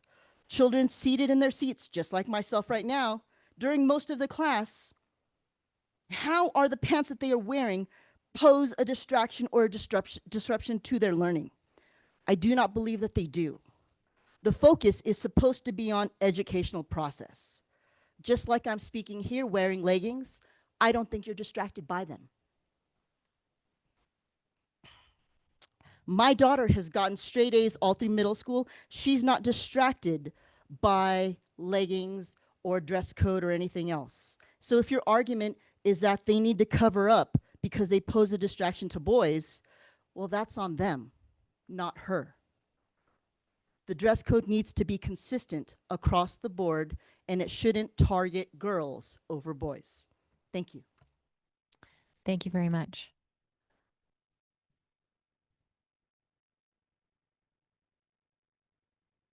We have one online. Okay. Hi, Melinda Matus for the record. Is it on? Yes, it's on. I am a parent of 3 previous females that went through the Douglas School District. Out of 3 daughters, they all had very different shapes, all 3 of them. And we had a huge discussion this weekend about dress codes and how women, how girls feel as they're progressing through school and how their bodies change. And if you have a large-breasted woman, daughter, child, who is going through school and maybe flat-chested or a smaller bosom, they're going to look very different in the same exact shirt, the same exact clothing. And believe me, being a female and watching my 3 daughters go through school, you are putting such pressure, especially on those females that are not thin, that are not perfectly shaped. I was shocked at the no leggings. You go into any place today and everybody's wearing leggings. I mean, it's so common. It just is right now. And I just went to buy my 5-year-old granddaughter clothes, and the pants are leggings for the most part. That's just what it is. I mean, in some days it was short shorts or loose shorts or whatever. To take that away from kids who that is just a common outfit, unless you go into uniforms, I think you're on a very slippery slope. Different female bodies are going to look different in leggings. I understand that. And maybe 5 years, 10 years from now, we'll say, oh, that was the worst choice to come up with. But it is what it is right now. And we've all had different clothing choices. And as I look at all of you, you're all wearing something different because that's what you're comfortable in. That's what suits you. That's how you feel good. And I think putting so much pressure on what a female is wearing, and this is very heavily against the female body, you are putting a lot of pressure where pressure is already so hard on them that I think you should reconsider tying this down unless you're going to require uniforms. Everybody wears the same uniform, but what are you going to say to a large busted gal versus a small busted? That shirt doesn't fit? That it shows her breasts too much? They can't help it. That is how they are, and that's how they are growing, and you can't condemn them for that or make it so visible that that's a choice that you want to make really hard for them because clothing isn't there.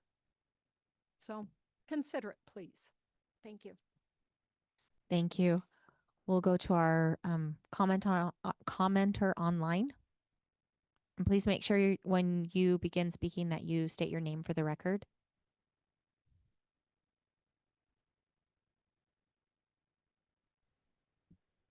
You're welcome to go ahead and speak. Hi, my name is Amy Carter. Can you all hear me? Yes. Okay, thank you. So I'm the principal at Powaloo Middle School, and I just wanted to call in and talk a little bit about the comment and kind of why this maybe came about. And I feel like Superintendent Alvarado is looking for consistency. He did put out to all of the administrators asking us what our dress code policy was, which we stated at Powaloo. As May brought up earlier, we are abiding by AR 521. But I just wanted to kind of give some feedback on the discussion you were having around changing it to have different levels. A few years back, this dress code changed. I think it was about 3 years back. And this is actually a looser dress code than there used to be. Students weren't able to wear spaghetti straps, but now they can. And so we abide by the verbiage in that. We are not measuring anything. I know Mr. Zinke talked about length of arms. It is not based on that. It is based on covering their body from below their buttocks to their chest. And so those are the kind of the words that we continually say to students. And still we are inundated with conversations with not only students, but families to make sure this is clear. We put out that dress code. I think I've done it 3 times already since school started, in our Panther Press and back to school night. But I feel like if we tighten that up, we're going to have even more conversations around that. One of the things that the high school I know talked about was not having to have conversations around hats all the time, because again, as administrators, we don't want to take all our time telling people to take off their hats or having those conversations, because we really want to focus on instruction, school safety, like what is our community at large? How can we partner with them? So we are having a lot of conversations around dress code. And I feel that dress code, it is looser, but yet, like the last person said, it is hard to find clothes sometimes that fit the different body types that people have. And so I feel that we are abiding by that dress code.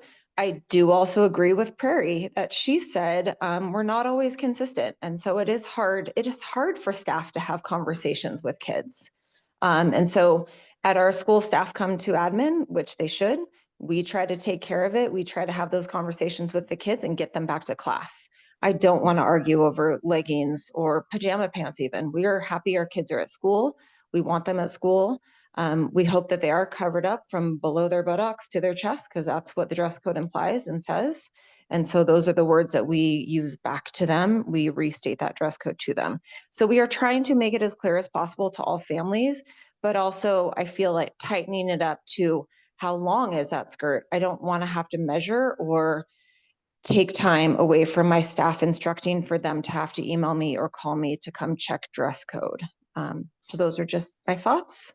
And again, but I don't feel like there should be 3 different ones also, because elementary, I get that it's different. I've been an admin in elementary. They do not have the issues with dress code as we do in middle school. But I think keeping consistent will be better for our families, because if it's different in elementary, it's looser, then it's tighter in middle school because of growing bodies and whatnot, then we're going to have even more phone calls as administrators to families to explain the dress code. And they will, it's not like that in elementary, and I understand that, but so it would be better. And I think for what Mr. Alvarado is saying, more consistency across the district. So thank you so much for your time. Thank you very much, Ms. Carter. I appreciate you calling in and your viewpoint. Do we have any further public comment?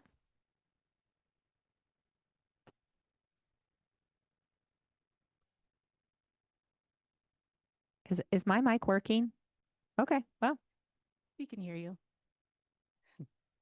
Hi, Valerie Luchman, parent of a DCSD student. You want to start? I'm more concerned about, well, I do agree with, oh gosh, I put my glasses on, with Ms. Dickerson on it needs to be across the board from elementary up, because I do feel for administrators like Mrs. Carter, who in elementary school, students were able to dress a certain way, and then they get to middle school and then they cannot. And then middle school has to spend, a quarter of the year just, dealing with dress code issues and having to contact parents. And well, they could dress like this in 5th grade, but they can't now in 6th grade, and you're going to have to go shopping again. So I do agree that it should be just across the board to make it easy. But the other thing that I am concerned with is, even though it's very small, a lot of our Hispanic communities, the girls from elementary on until like middle school, they are wearing dress shoes. So like, the sandals, the heeled sandals and dresses, they look very nice, but that's part of their culture. And I want to make sure that we're not infringing on somebody's cultural preference in that respect, because I feel like that's important that, we do advocate, even though it's a small community here, but they do have cultural norms that they live by. And it's not uncommon to see, a 1st grader wearing really cute, snazzy little sandaled heels. And I don't think that we have enough resources to really educate that population on why they shouldn't be wearing that and then change that for them. So I just feel like we need to be conscious and present about those other communities so that we're not overstepping on that and messing with that. That's all. thank you very much. Do we have any more online? All right, any further public comment?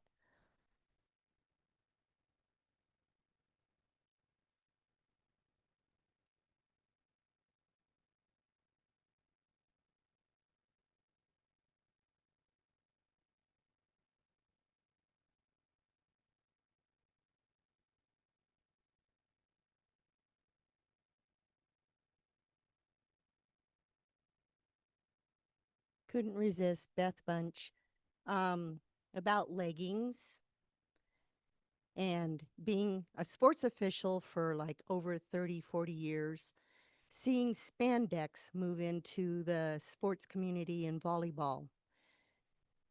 And I'll just tell you, the men love it, the spandex. And me as an official, I'm sitting there going, these poor girls, some of these girls should not even be wearing these. And I have to say the same for women.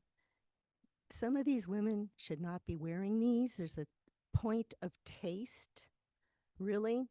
And there was a TV host one time, and he point blank said, ladies, you're wearing these leggings.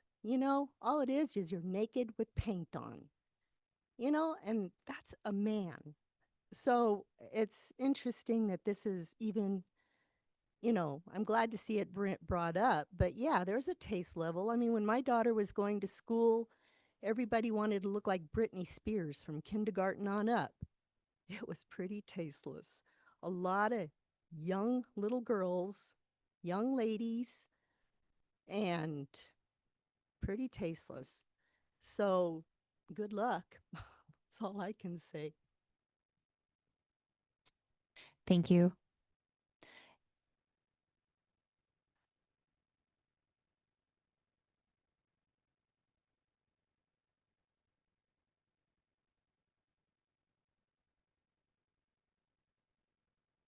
Adrian Sawyer for the record, parent of 3 DCSD students. I think the last commenter was exactly the reason why I wasn't going to speak until that, but we're putting the onus on female students to not be distractions instead of the onus on male students to not be distracted by female students. I feel like leggings, I mean, if that is what is distracting a male student or a teacher, we have bigger problems than what the girl is wearing. We need to work on how we are treating each other and what boys and girls and how they are looking at each other. That is not, this is just crazy to me. This legging thing is all about girls being a distraction to boys. And I think that is not what I'm hoping that is not what this board is telling young girls by saying you can't wear leggings, you are a distraction to boys. That's my 2 cents. Thank you. Any further public comment? All right, we will now close public comment. Any further discussion by the board? Yeah, I've got it. I've got a couple things. Okay. If I could. Mr. Zinke and then Ms. Dickerson. It sounds like for the sake of the agenda item, we're deciding how consistent to be and that we are going to implement the AR. As far as the dress code is concerned, certainly there's going to have to be better definitions and a consistency around the district that obviously we don't have when staring at the Powaloo dress code policy versus the Carson Valley Middle School policy. I will say, I really like a lot of the stuff on this middle school policy. If we're going to be concerned with learning, then let's learn. And I will tell you, as a man, as a father of 2 daughters, there is a distraction depending on the level of clothing that girls are wearing. And to be told that there isn't is crazy. I mean, literally, you cannot wear a bikini to school. Would that be distracting? Yes, absolutely it would. Well, where do you draw the line? There's just more than a bikini, right? There's one-piece bathing suit. Then there's a bathing suit with short bottoms. And girls also wear them based on their modesty and their preferences, right? And so to say that men can't be distracted by these things, I'm sorry, a lot of that is biology. It's not a choice. And so that part is concerning to me because, again, I have 2 beautiful girls. I have made them aware of what they wear and they need to know. My daughter, I'll never forget, she had naked shoulder sweatshirt. And I said, how come you're wearing a naked shoulder sweatshirt? And she says, well, I really like how it looks. And I said, okay, well, you have to know that's great. If you're comfortable in that, I want you to be a confident, comfortable woman. But there are people that are going to look at that a particular way. And as long as you understand that that might be something that happens, you're more than able to wear this. And we made it up to her, and this definitely starts at home. There's obviously some stuff with finances and jeans with holes in them. Some people can't afford jeans. They have jeans for several years and they have holes. If they're in a particular area, I promise that's distracting. You wouldn't let a little boy wear underwear to school. That covers his butt, right? And so again, that's going back to the definitions. Yes, we certainly have to be concerned with our little girls' confidence and what they are willing to wear and what they're comfortable wearing. But if it's based on comfortability, again, if a girl's comfortable wearing a bikini, no one in this audience would agree that that's appropriate at the school. So their definitions have to exist. We have to draw the line somewhere. Yes, that sounds like a ridiculous comparison, but the point is being made, or I'm trying to make, that you have to start somewhere. So if it's beyond the knee, above the knee, 2 inches here, 3 inches there, fine, we should figure that out. But to say that this is substantially against females versus males, I don't see it.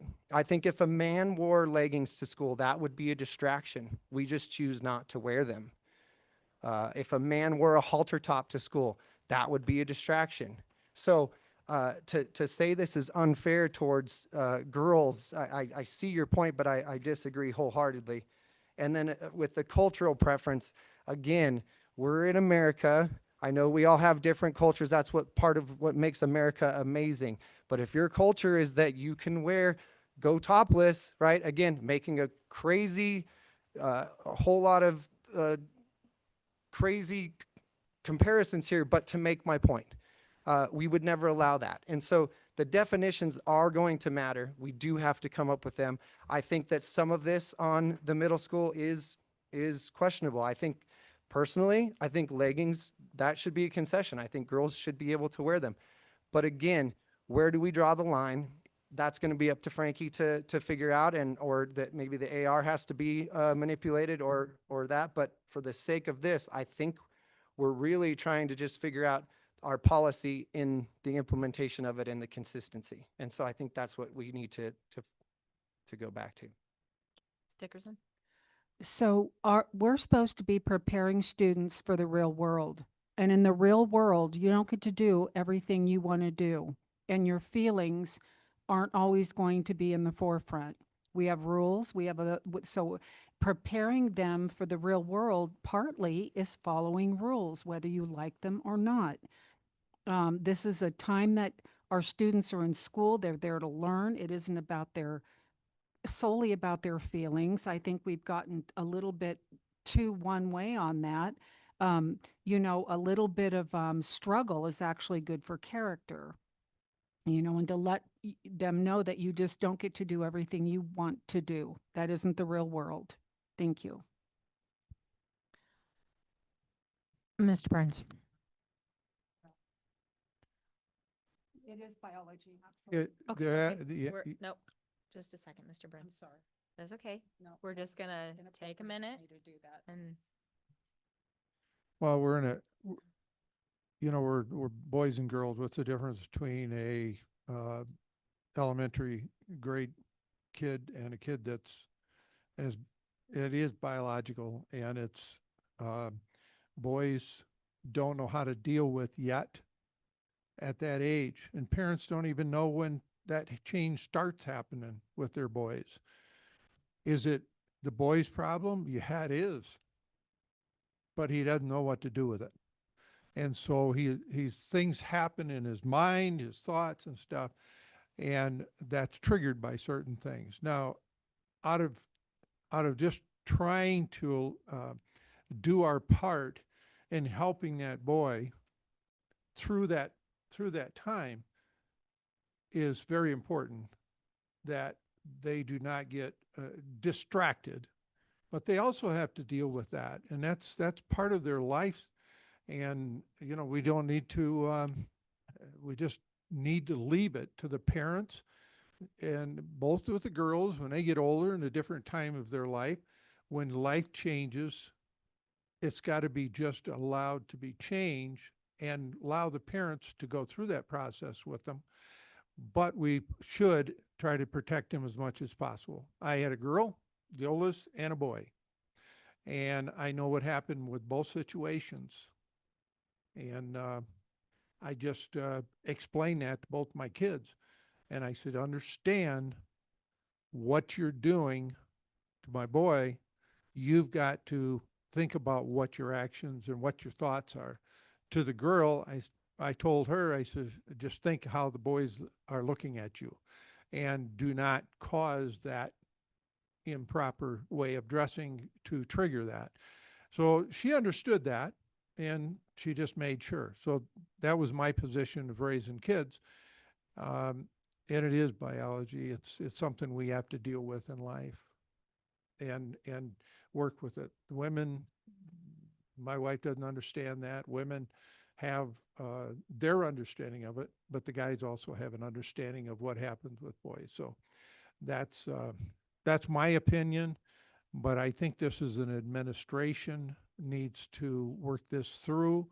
Board's not making any decisions on this, even when it comes back to us. Am I correct? I think I was misunderstood earlier. And maybe, yeah, we have no input and decisions to make on the administrative regulation. Ours is strictly on the And policy. that's why I And- think and I I- misunderstood, because Right. my point was we really should not be involved in this at this point, because we should be waiting on the administration to do their part, because it's not going to be our choice anyway. Well, we have to set the policy first so that Mr. Alvarado can set the administrative regulation. Correct, and there's no action today. I do want Correct. to point out the date discrepancy. So on the policy the board has, this is dated 8/25/25. On the website, there was a recent update as of September 7th. Leggings are allowed per this policy as long as the buttocks are covered, which aligns more closely with the administrative regulation. So leggings are allowed, buttocks have to be covered. So when you say covered, are you talking about like a long shirt or like a sweater It's going to be different for every kid depending on their size. or t-shirt, just as long as it's long enough to cover? Correct. Ms. It Knighting. could also be a skirt, skort, any one of those things. I think we're getting off topic here, because I think the problem is that it's different. Inconsistent. It's different between two schools here. So what we're doing right here is we're saying, as a board, do we want it to be consistent? And right now, it's not. I mean, and we heard from, the Pawalu administrator about her thoughts on it. And so I think we need to get back to, do we want to have one policy that covers everything, but that it needs to be consistent, that you can't have one school doing one thing and another school doing another thing? That, I mean, that can't, to me, that you can't have two different policies for schools in our district. And that's the next step that Well, I and- take. Yeah, I think, we've talked as a board about, well, we could have elementary, we could have secondary. But I think as a board, we just have to come to a consensus of, do we want something? And maybe we present both at the next meeting, so that Well, is the Pawalu in line with what our AR says right now? Is Yes, this, it is, yes. so this is what our AR says right now? It's closer aligned, yes. That's the hard part, right? Is they technically are I both believe they aligned. are aligned. And so One is I- just a little more I think stricter than the maybe other. on the second reading, it would be up to us as a board to make each motion, whether it's consistent among all three levels or break it into levels 2, 3, whatever. And that would be part of the motion making process. Right. Right. And so, Yeah. and I don't know if this can be done, can you present 3 different options and then we can approve any, or is it up to us to come up with the particular verbiage? You know what I mean? So like you've gotten our input, you have the changes on here. That's what we're disputing, or the changes or that we're trying to figure out. Can you present 3 or 4 and we can vote accordingly as the motion, or do we need to make the motion that states how we're supposed to do it?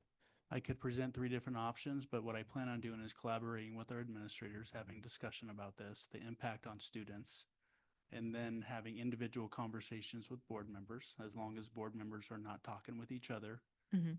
I can talk to each of you and kind of design my next step and bring you back I think a version that you'd be happy with. I think that's the best option for the I like next that reading. option. I think that's a good course of action. Absolutely, Prairie. Just as like what the students are saying, I understand that everybody has their own opinions on how to dress and stuff, and everybody, all the students they're not gonna like what the dress code is. But I think the main problem is right now is just how different the 2 middle schools are, and that's just mainly the main problem right now, is that it's so different and it's unfair. And even at the high school, they talk about how it's not fair for those students. Right. Thank you. Okay. the board's not going to make the decision, it's administration. So what are you actually looking for from us? What are you looking for?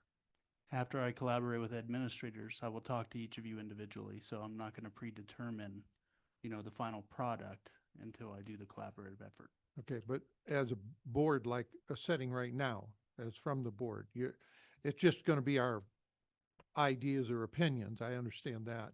But as down the road, what's expected from us as a group of board members? Well, set eventually the you have to policy. take action on the policy is what you'll do, and then administrative regulation will be placed in informational items. Okay, Yeah. thank you. All right. I do think it's important to let our community parents mostly know that we are not looking at creating uniforms for students. That's not the direction that we want to take this. So I think that's important to know. All right. I think that we will take our next agenda item at this point, and we will go to closed session as we have items to be discussed. All right, so closed session.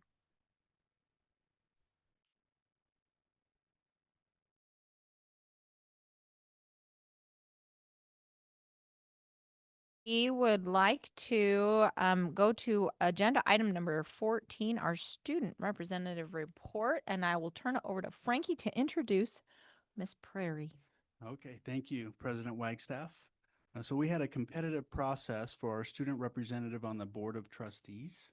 We had 4 applicants. They did a fantastic job of submitting all required materials, submitting a video. The board, thank you for going through all of that, sending me your rankings. We have selected Prairie Jackson to be our first student board member for the 2025-26 school year. I had the opportunity of meeting Prairie recently at the EDU 110 class that Mr. Balaguer talked about earlier with Mr. Cole. It was a great Q&A session with our future educators, and Prairie, maybe down the road, maybe a future DCSD teacher. So Prairie, go ahead and take it away. Hi. Sorry. I was born and raised here. I went to Pinion Hills Elementary School, and then I went to Pawalu, and now I'm at Douglas High School. I'm a senior, and I've been involved with multiple different things. I'm on the tennis team right now. I'm in Block D. I'm in NHS and in multiple AP classes, as well as the music program. I really want to just make a positive impact within the school and the district and help achieve like a better sense of community within that. And I'm very passionate about what students, their opinions are, and I want to make sure their voices are heard and make sure that they feel represented with like the school board, because it is about them and they are in school. I want to make sure that everybody is represented in every single school and every activity and class and sport and club.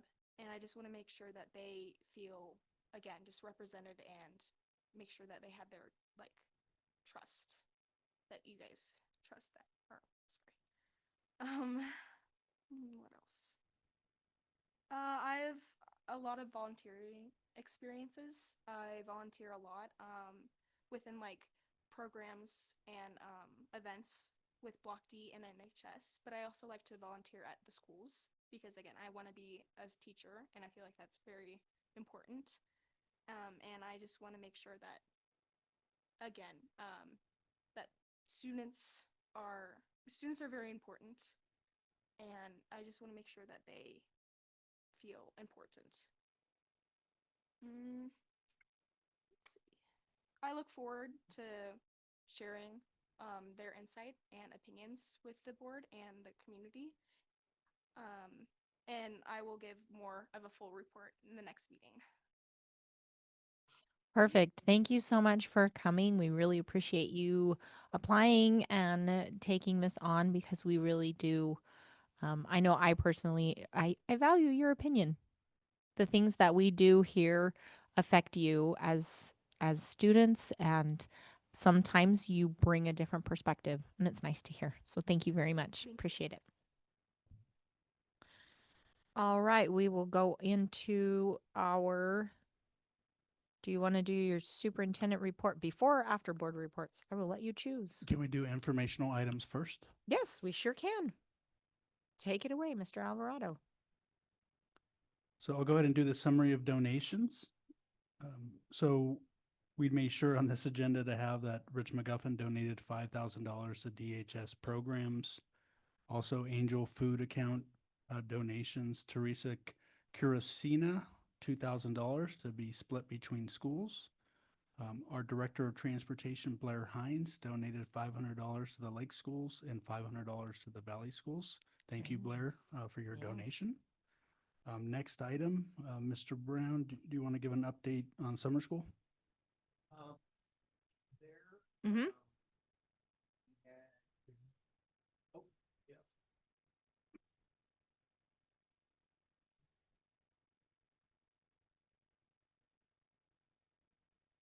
So like last year, summarized basically the format. It occurred at Carson Valley Middle School where Mr. Ward, the principal that retired from Aspire, and finished out at summer school. And then our new principal, Mr. Thetford, took care of the last week because Mr. Ward had a vacation planned. But it's typical. It runs 15 days. There's 1 day off, 4 days a week for 4 weeks with 1 day off for the 4th of July. Basically, we had less kids invited this year than last year, but we had more kids attend. So there's 146 kids that registered for summer school. Only 15 of them were removed or did not complete their classes or complete summer school. 131 completed. We even had one graduate from DHS. They just needed one class. I know typically they come to a board meeting and do their graduation, but he just wanted his diploma. He was headed out of state. 169 credits recovered. Some kids took 2 classes, and 89 were in English, 50 in math, 21 in science, and 9 in social studies. So, yeah, it was good. Summer school was good. Any questions? We had some hiccups to work out because summer school was our first run with Edmentum, changing. How did that go? It went all right. Yes. Yeah. I mean, one of learning along the way. Well, I mean, the fact that they were able to recover that many credits, like that's good. Yeah, we learned That's some things about it that like some. really good. Are we still happy with it? Yes. Okay, good. Yeah. Good. And summer school allowed us to work out some bugs and learn some settings we needed to have on so kids couldn't just blow through a course in 3 or 4 days. So, yeah, it's working out good. Good. That is good to hear. Any questions? I have a question. Is summer school strictly by invitation? And is it strictly for credit recovery? Yeah. Okay. Have we ever opened it up to students who want to move through high school faster? Is that even Historically, we haven't. It's always an option we could consider. I think you would need to like charge more for if a student's wanting to advance by choice? Yes. Because right now summer school is in the red every year. Like we ask for, here's what it costs to attend summer school, but then you drop it way down if they can't afford to, because we want them to have an opportunity to get their credits back. So I think if you're having them advance it, it's a money losing program. Yeah. Can't they kind of like in Aspire kind of go at their own pace? I mean, they can go quicker if they want in some place like Aspire, right? Isn't that where kids kind of or students do their own? They can go at their own pace. They can go quick. They can go slow. I mean, it's kind of their own. Yeah, they don't go a lot faster at Aspire because they have 6 classes at once that they're working on instead of just one. And each one is by semester. typically at summer school. They do semester classes. Which is why they're 4 hours a day on one class for one semester, and they're able to move through it much quicker. But if they wanted to, is there a possible way they could graduate early? If they were willing to put in the work? Some kids can, yeah. We have quite a few early graduations from Aspire. Okay, thanks. The speaker at last year's had graduated in January, their last year's graduation, and came back and spoke. Okay. Awesome. Mr. Burns? Yeah, this might be more for Mr. Alvarado, but if we did open that up, you would have those kids coming in, and we really, from money from the state, if you're in the red, you're going to be more in the red. Am I correct? And then if they do graduate early, we lose money for a whole year after that. So Yeah. Financially, it'd be a more of a problem with the school than on the school. We lose more money that way. Okay. Yeah, that's correct. But I would never want to be a barrier to a student chasing their dreams and Yeah. getting off to college and career earlier than what was planned. Sure. If you open it up, you don't know. I'm just saying that you could make something specific for those that are advancing faster, do something like that. But yeah, I'm just thinking of the finances to where we're at right now, and to lose that would affect us. So Yes. And the board did approve policies back in the spring about credit by examination, and that actually opens up the opportunity for kids to get ahead on credits and finish early. Right. okay, Right. thank you. Right. Thank you, Mr. Brown. Thank you. Okay, next item is enrollment. Mhm. So I just want to point out that this was the least amount of declining enrollment the district has experienced in a long time. Yeah. So Yeah. we are down 104 students from June. It's still a decline, but at least we're trending in the right direction. It's slowing. And I can tell you, we use two methodologies for projections. I was intending on going over declining enrollment, kind of our process today, I forgot to. as well as doing a facility review. Thank you, President Wagstaff, for allowing us to postpone that a little bit. So we're not going to cover that item tonight. Yeah, I'm sorry that I forgot to mention that earlier. That's okay. So I just want to make sure that you're fully informed. Mhm. It was not a decision item on our agenda tonight. It was just informational. Mhm. But we will cover this in our individual one-on-one meetings to make sure that you know all of the vocabulary, all of the processes. We do the basic mathematical calculations. We don't utilize the scientific method. And it's so complex Mhm. in the different variations. And it's really statistical math. And I was speaking with Trustee Miller and saying, maybe we need to bring this to our statistics classes at Douglas and say, hey, let's come up with either a dashboard or some type of spreadsheet that has formulas embedded in it. Project-based learning. It is life learning that can help move the district forward and make sure that our projections are as accurate as possible. Mhm. And so what we noticed in our enrollment is we're not only up students, but our projections were spot on for one middle school. So for Powaloo, we projected 428 students. They have 428 students. So for at least the one middle school worked out perfectly.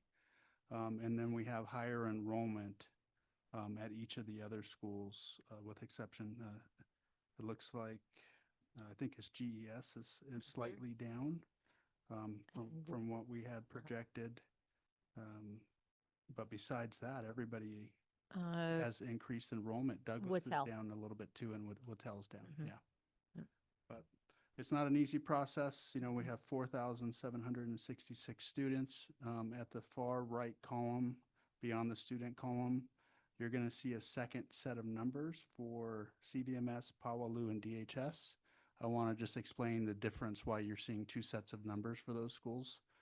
So this year, we've implemented an elementary band program, and those students are sent to the middle schools. So they're technically rostered to the middle schools in order for us to provide them a breakfast through nutrition. They have to have be enrolled there as well. So you can take the smaller number at CVMS 633, the smaller number over at Pawalu 412, and then the smaller number at DHS 1430, and that's 9 students in 8th grade that are going up there for math, most likely in geometry. Yep, and that covers our enrollment. I was gonna say, I don't have that. Am I just missing it? Oh, okay. I have a different report. I will share this with you separately. Thank you. Yeah, we'll do. Yeah. All right. Do you want to go straight into your superintendent report? Sure. Okay. So I mentioned earlier that the state experienced a cyber attack. Renee watched the press conference, gave me an update on what Governor Lombardo shared. And then I had a follow-up meeting with Steve Canavero. Dr. Canavero is our interim superintendent at NDE. He shared the process that the state is going to take to bring our systems back online. This has caused a delay with the NSPF public release of our performance as a district and also across the state. And so we're just going to have to be patient. The state has also indefinitely postponed our validation day, which typically happens on October 1st, which we do all the reporting to the state. And that truly determines our PCFP weighted funding and our PCFP funding as a district. So the state's figuring it out. They're going to have to release each of their systems individually so that they're not exposed to another, secondary attack and they can mitigate, any exposure that has happened. So that covers that piece. Last month, we had President Delpy from WNC, speak in public comment and provide the board with notice. They will not renew our lease at the WNC facility on Buckeye. I was able to speak to some of our employees over at the Heritage Building in person. We issued a follow-up email. The Heritage Building will be the future school site of Aspire High School for the 2026-27 school year. I think it's a great location for them. It's a great facility. It will help our students integrate into the local businesses and possibly get some internships and allow Ms. Broxma, their principal, to design their program that ties them into local businesses and possibly trades as well. Awesome. We do have a portable at the back of the WNC campus that we own. So I've asked Phil Demas to go out and get a quote for the value of that portable. I've also reached out to legal counsel to make sure that we follow the appropriate legal process to either auction, sell, get rid of that facility. And so I will be sharing information with the board through email over the next month, so that way you're up to date on what we're going to do with that facility. I would think it'd be more costly to move that facility than it would be to put it up for auction and get the best value we can. And then we can utilize those proceeds to upgrade the Heritage Building so that it meets Aspire's needs for their student population. Okay, on the personnel actions report that you approved during consent, I just want to point out that we performed a reclassification of the Director of Marketing position and communications. That position is now a Family Engagement Specialist in Communications position, and it's going to closely align to our strategic plan and the needs of the district. Mrs. Sebahar is very excited about this opportunity. She's very tied into the community. She knows lots of parents. Her children attend MES. And so I'm looking forward, to the work that she does. She's going to hold monthly meetings with our PTO presidents, which is going to help disseminate information from the district and also address concerns from a PTO perspective. She will also support the DPAC meetings that we have. We are planning 3 meetings. We have agenda for October 22nd already planned. She sent out a flyer for those meetings as a reminder, and then a QR code to help people get to the agenda quicker by scanning that. And so that's just a quick update in terms of what we're doing to align to our prioritized strategic plan. Other items in the report, I want to speak just to some public comments that we received today. So we will get back to Ms. Hyatt regarding the transportation issue at CVMS, and we will include the board in the communication that I send out to her to respond to her comment. Also, in regards to the student acceptable use policy, the AUP, we had a legal review. It is legally compliant. It is not fiscally responsible to have two employees doing the same work. You know, having such a small district, we need to have our employees provide the highest level of customer service. Linewise has their own reviewing system. So there's an employee within Linewise who's reviewing these things, issuing the alerts out to our administrators and out to our IT department. So I feel very confident that, you know, we are legally compliant. We are not violating the rights of any students. Linewise reports are technically not educational records unless it becomes a disciplinary action as a follow-up. And all of that is tied into our progressive discipline plan. Okay. So this month I had the opportunity to attend 3 back-to-school nights. I went to CVMS last night, and I went there as a parent as well as a superintendent. Lots of energy there. Principal Thetford's doing an excellent job increasing staff morale, student morale, parent morale. It's just exciting to see a different dynamic there. And I also attended DHS as well as Minden Elementary School. I've been conflicted out of other back-to-school nights because I'm required by, you know, Nevada Department of Education licensure department to take the parent engagement course through RPDP, and that's on Thursday evenings from 4 to 6 p.m. So I'm missing class. I missed class today, but I made arrangements with the instructor, and hopefully I get a response from her in what my makeup assignments are going to look like. I've scheduled wildly important goal visits with our administrators. The board has received invites to those as well. I think you're going to be excited on the work that we've accomplished thus far in creating a goal, a compelling scoreboard, and also having accountability measures and communicating the urgency of this goal from the site administrator to the staff, to the parents, and to the students. I was able to ride a bus with Louis Trio, our bus driver union president. Rode an inclusive education pre-K route down in Gardnerville. Jumped on the bus at Powaloo, went over to CC Manili, and then we did the drop off and pick up at the same time. And I got to meet Brenda, his para that supports you know, the students on the bus. And it was just a fun opportunity to connect with kids and parents, you know, as they were getting dropped off and picked up. You know, that was an exciting opportunity. I do plan on visiting Travis out at the mechanic shop. So you may see a picture of me in overalls in the near future. It will be cold in there, and he promised to turn up the heater. So I mentioned earlier when I introduced Prairie, I visited the EDU 110 class with Mr. Cole, had a roundtable Q&A with Mr. Rex, and tried to do my best to inspire our future educators. And I'm hoping that every student in that class considers Douglas County School District as their future employer, and they get to return home and pay service back to the community. There's nothing greater than having, you know, our graduates return to be educators in our district. I also visited some classrooms with Mr. Rex second week of school. Yeah, so that pretty much covers my updates for this month. Any questions from the board? Yes, Principal Rex. Yeah. Oh, we had a staff barbecue last Friday. I don't know how I didn't mention that one. How many turned out for that?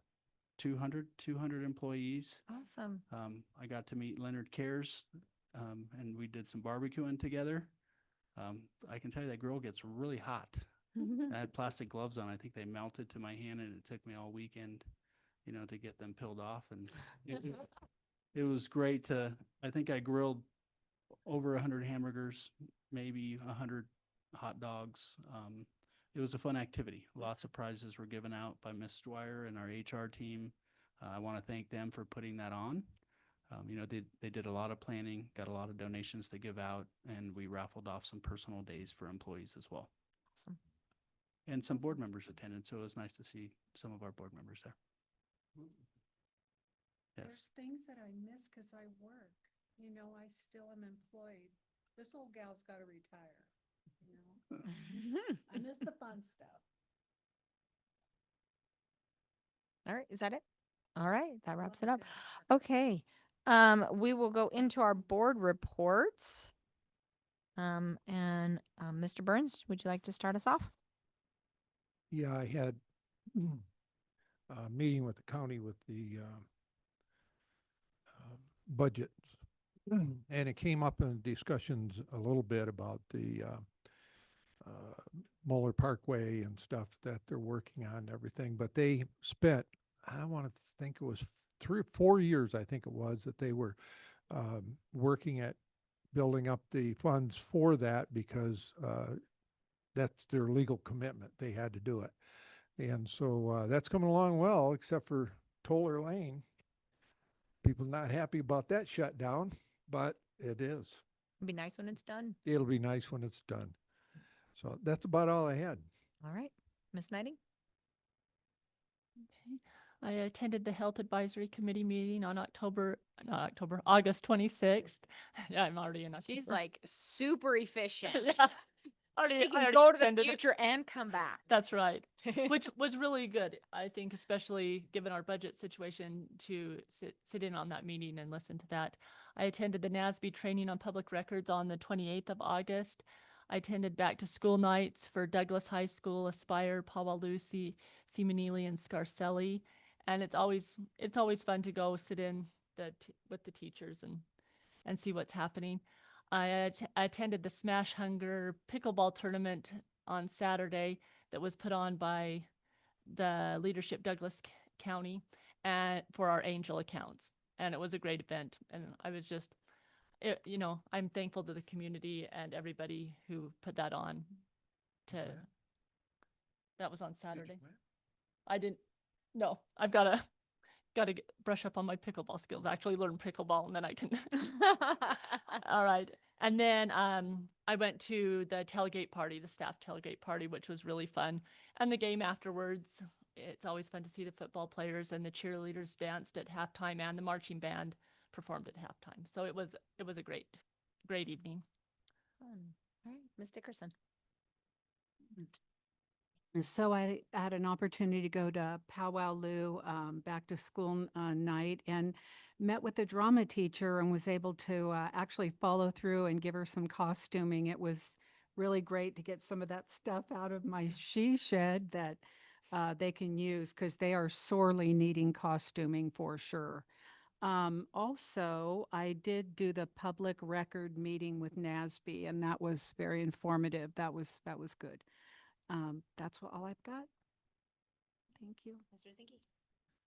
Zinke. I had the Parks and Rec committee meeting, and basically there we are deciding what's going to go on to the budget, which items we're going to choose to work on over the next 12 months. And then I went to the chamber meeting. That one's always nice because you have all of the heads of each of the towns or GIDs. And everyone's been very busy with the rodeo in town and all of the monster trucks this week and everything that the town has been, or our county has been putting forth, especially for visitors and having people come spend their money here. And then I went to the leadership class at Douglas High School with Miss Lamb and Mrs. Dedman, two of the finest, and you can see it in that classroom. The kids really love those teachers. But I went to tell the kids about our student position here. And so I think the other candidate is that'll start in January was in that class. And we have two great ones. Prairie, you did an amazing job already tonight. We made a great choice. You held your own, and I think even sometimes showed us up a little bit. So nicely done. That's all I got.